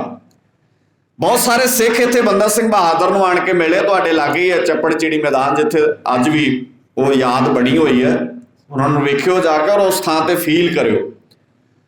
वजीर खान नूं पता लगा भी बंदा सिंह बहादुर बिल्कुल सरहंद दी बाहरली रियासत ते आ गया, ते वजीर खान ने एक चिट्ठी लिखी, और चिट्ठी विच लिखिया, क्योंकि जिहड़ा दुश्मन लिखदा हुंदा ना उहदे शब्द होर हुंदे ने, ते जदों अपणियां ने लिखना हुंदा उहदे शब्द होर हुंदे ने। दुश्मन ने गुरु साहब प्रति शब्द वरते, कहंदे बंदा सिंह बहादुर बाकी थां ते तू जित आया, पर हुण तू उस जगह ते आ गया जिथे तेरे गुरु दे बच्चियां नूं शहीद कीता सी, ते हुण हाल तेरा भी उही करांगे। इहो जी चिट्ठी ऐन मौके ते लिखण दा मतलब हुंदा अगले नूं डरा देना, अगले दा हौसला टुट जाए। बंदा सिंह बहादुर ने वो चिट्ठी दे हरफ पढ़े, ते बंदा सिंह बहादुर ने 2 हरफ पा के चिट्ठी वजीर खान नूं वापस भेजी, ते उन्हें इन्ना लिखिया, कहंदा वजीर खान ये गल पक्की है, कल दा सूरज चढ़ूगा, पर वो सूरज चढ़न तो पहला ये अपने दिमाग विच पक्की कर लई, कल दा चढ़दा सूरज साडे दोवां चों कोई एक वेखूगा, जां मैं वेखूंगा जां तू वेखेगा, दोवें कल दा सूरज नहीं वेखांगे। और ये शब्द जदों वजीर खान ने पढ़े ते कंबनी छिड़ गई। और मर्दां दे बोल, सूरमिਆਂ दे बोल अगले नूं हिला ना देण ते फिर बोली की होई। असीं जदों प्यार दी बोली बोलदे आ उदों असीं पत्थरां नूं मोम कर लैंदे आ, ते जदों असीं गैरत ते अणख दी बोली बोलदे आ उदों वड्डे वड्डे पहाड़ हिला दिंदे आ। साडे कोल दोवें ही गल्लां ने। साडे नाल कोई प्यार नाल गल करके वेख लै, पत्थर दिल मोम हुंदे ने, ते जे कोई आकड़े साडे नाल, ये तो साडे खून च है, साडे ना रगां च है गल। निक्के निक्के बच्चों च प्यार नाल तुसीं उन्हां तों जिहड़ी मर्जी गल, छोटा जिहा बच्चा पंजाब दा ना, छोटा जिहा जवाक होवे 2-3 साल दा, तुसीं झिड़क के उहदे तों मोबाइल लैके विखाओ, प्यार नाल लै लो 100 बार लै लो, जे तुसीं लड़ पो उहदे नाल अगला कहंदा मैं नहीं दिंदा, जाओ ला लो जोर, सारी ताण ला दिंदा फिर वो। सो डरा के नहीं, बंदा सिंह बहादुर ने शब्द लिखे, अंदर तक हिल गया वजीर खान। अद्धी क जंग बंदा सिंह बहादुर ने वो 4 हरफ लिख के ही जित ली सी, बाकी तो सवेरे ऐलान ही होना सी भी जितांगे जां हारांगे। ਤੇ ਅੱਧੀ ਜੰਗ ਵਜ਼ੀਰ ਖਾਨ ਬੰਦਾ ਸਿੰਘ ਦੇ ਹਰਫ ਪੜ੍ਹ ਕੇ ਹੀ ਹਾਰ ਗਿਆ ਸੀ। ਲੜਨਾ ਕਿੱਥੇ ਸੀ ਉਹਨੇ ਬੰਦਾ ਸਿੰਘ ਬਹਾਦਰ ਦੇ ਮੁਕਾਬਲੇ ਤੇ। ਬੰਦਾ ਸਿੰਘ ਬਹਾਦਰ ਨੇ ਸਰਹੰਦ ਫਤਿਹ ਕਰ ਲਈ, ਮਲੀਆ ਮੇਟ ਕੀਤਾ ਸਰਹੰਦ ਨੂੰ। ਪਰ ਬੰਦਾ ਸਿੰਘ ਬਹਾਦਰ ਦੇ ਅਣਖ ਤੇ ਗੈਰਤ ਦੀ ਗੱਲ, ਵਜ਼ੀਰ ਖਾਨ ਦਾ ਪਰਿਵਾਰ ਬੰਦਾ ਸਿੰਘ ਬਹਾਦਰ ਨੇ ਆਪਣੇ ਸਿੱਖਾਂ ਦੀ ਰਹਿਨੁਮਾਈ ਹੇਠ ਦਿੱਲੀ ਭੇਜਿਆ। ਉਹਦੇ ਕਿਸੇ ਜਵਾਕ ਨੂੰ ਝਰੀਟ ਨਹੀਂ ਆਉਣ ਦਿੱਤੀ, ਪਤਨੀ ਨੂੰ ਓਏ ਨਹੀਂ ਕਿਹਾ ਕਿਸੇ ਨੇ। ਨਹੀਂ ਤੇ ਜਦੋਂ ਬੰਦੇ ਤਾਕਤ ਵਿੱਚ ਪੈਂਦੇ ਨੇ ਤੇ ਗੁੱਸਾ ਹੁੰਦਾ, ਕਈ ਵਾਰ ਅਸੀਂ ਗੁੱਸੇ 'ਚ ਕਿੰਨਾ ਕੁਝ ਕਰ ਲੈਂਦੇ ਆ, ਪਰ ਸਿੱਖ ਨੂੰ ਗੁੱਸੇ ਤੇ ਕਾਬੂ ਕਰਨਾ। ਪਰਿਵਾਰ ਘਰ ਪਹੁੰਚਾਇਆ ਉਹਦਾ। ਸਰਹੰਦ, ਕਈ ਬੰਦੇ ਕਹਿੰਦੇ ਨੇ ਸਰਹੰਦ ਵਿੱਚ ਗੈਰ ਧਰਮੀਆਂ ਦਾ ਨੁਕਸਾਨ ਕੀਤਾ। ਅਸੀਂ ਕੱਲ ਵੀ ਜਦੋਂ ਗਏ ਸੀ ਤੇ ਅਸੀਂ ਗੱਲ ਕਰਦੇ ਸੀ ਵੀਰਾਂ ਨਾਲ, ਸਰਹੰਦ ਜਦੋਂ ਤੁਸੀਂ ਜਾਓਗੇ ਨਾ, ਵੱਡੀਆਂ ਵੱਡੀਆਂ ਬਿਲਡਿੰਗਾਂ ਤੇ ਮਹਿਲ ਢੱਠੇ ਮਿਲਣਗੇ, ਪਰ ਇਸਲਾਮ ਨਾਲ ਸੰਬੰਧਿਤ ਜਿਹੜੇ ਮਕਬਰੇ ਬਣੇ ਆ ਨਾ, ਉਦਾਂ ਦੇ ਹੀ ਬਣੇ ਨੇ ਜਿਹੜੇ ਉਸ ਵੇਲੇ ਬਣੇ ਸੀ। ਉਹ ਨਹੀਂ ਢਾਇਆ ਉਹਨੇ ਕਿਸੇ ਦਾ। ਇਹ ਇਨਸਾਨੀਅਤ ਹੁੰਦੀ ਹੈ। ਜਦੋਂ ਸਾਹਮਣੇ ਕਿਸੇ ਦਾ ਮੁਕਾਬਲਾ ਨਾ ਕਰ ਸਕੋ ਤੇ ਚੀਜ਼ਾਂ ਢਾਉਣ ਦੇ ਅਰਥ ਕੀ ਹੁੰਦੇ ਨੇ? ਉਹਦਾ ਮਤਲਬ ਹੈ ਤੁਸੀਂ ਕਮਜ਼ੋਰ ਹੋ। ਖੈਰ, ਮੈਂ ਜਿਹੜੀ ਗੱਲ ਕਰਦਾ ਸੀ, ਬੰਦਾ ਸਿੰਘ ਬਹਾਦਰ ਨੇ ਰਾਜ ਕਾਇਮ ਕੀਤਾ ਸਿੱਖਾਂ ਦਾ। 1708 ਵਿੱਚ ਗੁਰੂ ਸਾਹਿਬ ਜੀ ਨੇ ਥਾਪੜਾ ਦਿੱਤਾ, 1710 ਵਿੱਚ ਸਿੱਖਾਂ ਦਾ ਰਾਜ ਕਾਇਮ ਹੋ ਗਿਆ। ਬੰਦਾ ਸਿੰਘ ਬਹਾਦਰ ਦੀ ਗ੍ਰਿਫਤਾਰੀ ਹੋ ਗਈ। ਜਲਾਦ ਨੇ ਕਿਹਾ ਬੱਚੇ ਦਾ ਕਲੇਜਾ ਕੱਢ ਕੇ ਤੇ ਤੇਰੀ ਬਹਾਦਰੀ ਪਰਖਣੀ ਹੈ। ਬੰਦਾ ਸਿੰਘ ਬਹਾਦਰ ਨੇ ਕਿਹਾ ਜੇ ਮੇਰੀ ਬਹਾਦਰੀ ਪਰਖਣੀ ਹੈ ਤੇ ਮੇਰੇ ਹੱਥਾਂ 'ਚੋਂ ਹੱਥ ਕੜੀਆਂ ਲਾ, ਪੈਰਾਂ 'ਚ ਬੇੜੀਆਂ ਲਾ, ਤੇਰੀਆਂ ਪੁਸਤਾਂ ਤੱਕ ਮੇਰੀ ਬਹਾਦਰੀ ਦੇ ਕਿੱਸੇ ਗਾਇਆ ਕਰਨਗੀਆਂ ਤੇਰੀਆਂ ਆਉਣ ਵਾਲੀਆਂ ਪੀੜ੍ਹੀਆਂ। ਤੇ ਜੇ ਪਿੰਜਰੇ 'ਚ ਬੰਦ ਕਰਕੇ ਬਹਾਦਰੀ ਪਰਖਦਾ ਤੇ ਤੇਰੇ ਵਰਗਾ ਕੋਈ ਕਾਇਰ ਨਹੀਂ ਹੋਣਾ। ਤੇ ਦੂਜੀ ਗੱਲ, ਜਲਾਦਾ, ਜੇ ਤੂੰ ਬੰਦਾ ਸਿੰਘ ਬਹਾਦਰ ਦਾ ਥੋੜਾ ਬਹੁਤਾ ਇਤਿਹਾਸ ਪੜ੍ਹਿਆ ਤੇ ਤੈਨੂੰ ਯਾਦ ਹੋਣਾ, ਇਤਿਹਾਸ ਦੇ ਪੰਨੇ ਤੇਰੇ ਧਿਆਨ ਵਿੱਚ ਹੋਣਗੇ। ਮੈਂ ਤਾਂ ਤੜਫਦੇ ਬੱਚੇ ਹਿਰਨੀ ਦੇ ਵੇਖ ਕੇ ਵੀ ਬੈਰਾਗੀ ਹੋ ਗਿਆ ਸੀ ਤੇ ਮੈਂ ਆਪਣੇ ਪੁੱਤ ਦਾ ਕਲੇਜਾ ਕਿਵੇਂ ਕੱਢ ਦਾਂਗਾ। ਔਰ ਯਾਦ ਰੱਖ, ਇਸ ਜਗ੍ਹਾ ਤੇ ਜੇ ਤੇਰੇ ਪੁੱਤ ਨੂੰ ਕਿਸੇ ਨੇ ਧਰਤੀ ਤੇ ਲਟਾਇਆ ਹੁੰਦਾ ਤੇ ਕੋਈ ਮੈਨੂੰ ਕਹਿੰਦਾ ਵੀ ਇਹਦੇ ਪੁੱਤ ਦਾ ਕਲੇਜਾ ਕੱਢ, ਤੇ ਮੇਰਾ ਛੁਰਾ ਉਹਦੇ ਤੇ ਵੀ ਨਹੀਂ ਸੀ ਚੱਲਣਾ। ਕਿਉਂਕਿ ਸਾਨੂੰ ਪਤਾ ਬੱਚਿਆਂ ਤੇ, ਔਰਤ ਤੇ ਨਿਹੱਥੇ ਤੇ ਵਾਰ ਨਹੀਂ ਕਰੀਦਾ। ਇਹ ਤੁਹਾਨੂੰ ਭੁੱਲ ਜਾਂਦਾ ਹੈ। ਤੁਸੀਂ ਸ਼ਰਅ ਪੜ੍ਹਦੇ ਰਹਿੰਦੇ ਹੋ ਪਰ ਸ਼ਰਅ ਤੇ ਅਮਲ ਨਹੀਂ ਕਰਦੇ। ਸੋ ਮੈਨੂੰ ਯਾਦ ਰਹਿੰਦਾ ਤੇਰਾ ਬੱਚਾ ਵੀ ਹੁੰਦਾ ਇਸ ਜਗ੍ਹਾ ਤੇ ਮੈਂ ਉਹਦਾ ਕਲੇਜਾ ਨਹੀਂ ਸੀ ਕਰਨਾ, ਉਹਦੇ ਤੇ ਮੇਰੇ ਤੋਂ ਛੁਰਾ ਨਹੀਂ ਸੀ ਚੱਲਣਾ। ਇਹ ਤੇ ਪੋਤੀ ਮੇਰਾ ਆ। ਜ਼ਾਲਮਾਂ ਨੇ ਬੱਚੇ ਨੂੰ ਛੁਰੇ ਨਾਲ ਚੀਰਿਆ। ਇਤਿਹਾਸ ਕਹਿੰਦਾ ਉਹਦਾ ਕਲੇਜਾ ਕੱਢਿਆ, ਬੰਦਾ ਸਿੰਘ ਬਹਾਦਰ ਦੇ ਮੂੰਹ ਵਿੱਚ ਪਾਇਆ। ਬੰਦਾ ਸਿੰਘ ਬਹਾਦਰ ਦੇ ਮੂੰਹ ਵਿੱਚ ਪੁੱਤ ਦਾ ਕਲੇਜਾ ਪਾ ਕੇ ਉਸ ਵੇਲੇ ਜਲਾਦ ਪੁੱਛਦਾ ਸਿੱਖੀ ਕਿਹੋ ਜਿਹੀ ਲੱਗਦੀ ਹੈ? ਕਿਉਂਕਿ ਦੁਸ਼ਮਣ ਬਾਤ ਕਰੇ ਅਣਹੋਣੀ। ਜਿਹੜਾ ਦੁਸ਼ਮਣ ਹੁੰਦਾ ਨਾ, ਉਹਨੇ ਕਿਸ ਹੱਦ ਤੱਕ ਗਿਰਨਾ ਹੁੰਦਾ ਤੁਸੀਂ ਅੰਦਾਜ਼ਾ ਨਹੀਂ ਲਾ ਸਕਦੇ। ਬੰਦਾ ਸਿੰਘ ਬਹਾਦਰ ਦੇ ਮੂੰਹ ਵਿੱਚ ਪੁੱਤ ਦਾ ਕਲੇਜਾ ਕੱਢ ਕੇ ਪਾ ਕੇ ਕਹਿੰਦਾ ਦੱਸ ਸਿੱਖੀ ਦਾ ਸਵਾਦ ਕੈਸਾ ਹੈ? ਤੇ ਅੱਗੋਂ ਬੰਦਾ ਸਿੰਘ ਬਹਾਦਰ ਵੀ ਗੁਰੂ ਨਾਨਕ ਦੀ ਸਿੱਖੀ 'ਚ ਰੰਗਿਆ ਹੋਇਆ ਕਹਿੰਦਾ ਜਦੋਂ ਕਿਸੇ ਚੀਜ਼ ਦਾ ਸਵਾਦ ਵੇਖਣਾ ਹੋਵੇ ਉਹਦਾ ਦੂਰ ਖਲੋ ਕੇ ਨਹੀਂ ਵੇਖੀਦਾ। ਇਹ ਤੇ ਗੁੰਗੇ ਦੇ ਗੁੜ ਵਰਗਾ ਸਵਾਦ ਹੈ। ਜਿਹੜਾ ਸਿੱਖੀ ਵਿੱਚ ਆਊਗਾ ਉਹਨੂੰ ਹੀ ਇਹਦਾ ਪਤਾ ਲੱਗਣਾ, ਜਿਹੜਾ ਸਿੱਖੀ 'ਚ ਆਇਆ ਨਹੀਂ ਉਹਨੂੰ ਇਹਦਾ ਸਵਾਦ ਵੀ ਪਤਾ ਨਹੀਂ ਲੱਗਣਾ। ਤੂੰ ਜ਼ਾਲਮਾ ਸਿੱਖੀ ਦਾ ਸਵਾਦ ਕੀ ਜਾਣੇ?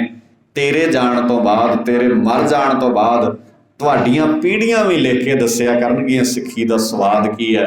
ਅੱਜ ਦੁਨੀਆ ਦਾ ਕੋਈ ਵੀ ਰਾਈਟਰ ਜਦੋਂ ਲਿਖਣ ਬਹਿੰਦਾ, ਬੰਦਾ ਸਿੰਘ ਬਹਾਦਰ ਨੂੰ ਸੂਰਮਾ ਲਿਖਦੇ ਆ ਤੇ ਫਰਖਸ਼ੀਰ ਨੂੰ ਜ਼ਾਲਮ ਲਿਖਦੇ ਆ। ਇਹ ਹੈ ਸਵਾਦ ਸਿੱਖੀ ਦਾ। ਅੱਜ ਫੈਸਲਾ ਹੋਣਾ, ਉਦੋਂ ਤਾਂ ਫੈਸਲਾ ਕਰ ਲਿਆ ਉਹਨਾਂ ਨੇ ਆਪਣੇ ਹਿਸਾਬ ਨਾਲ।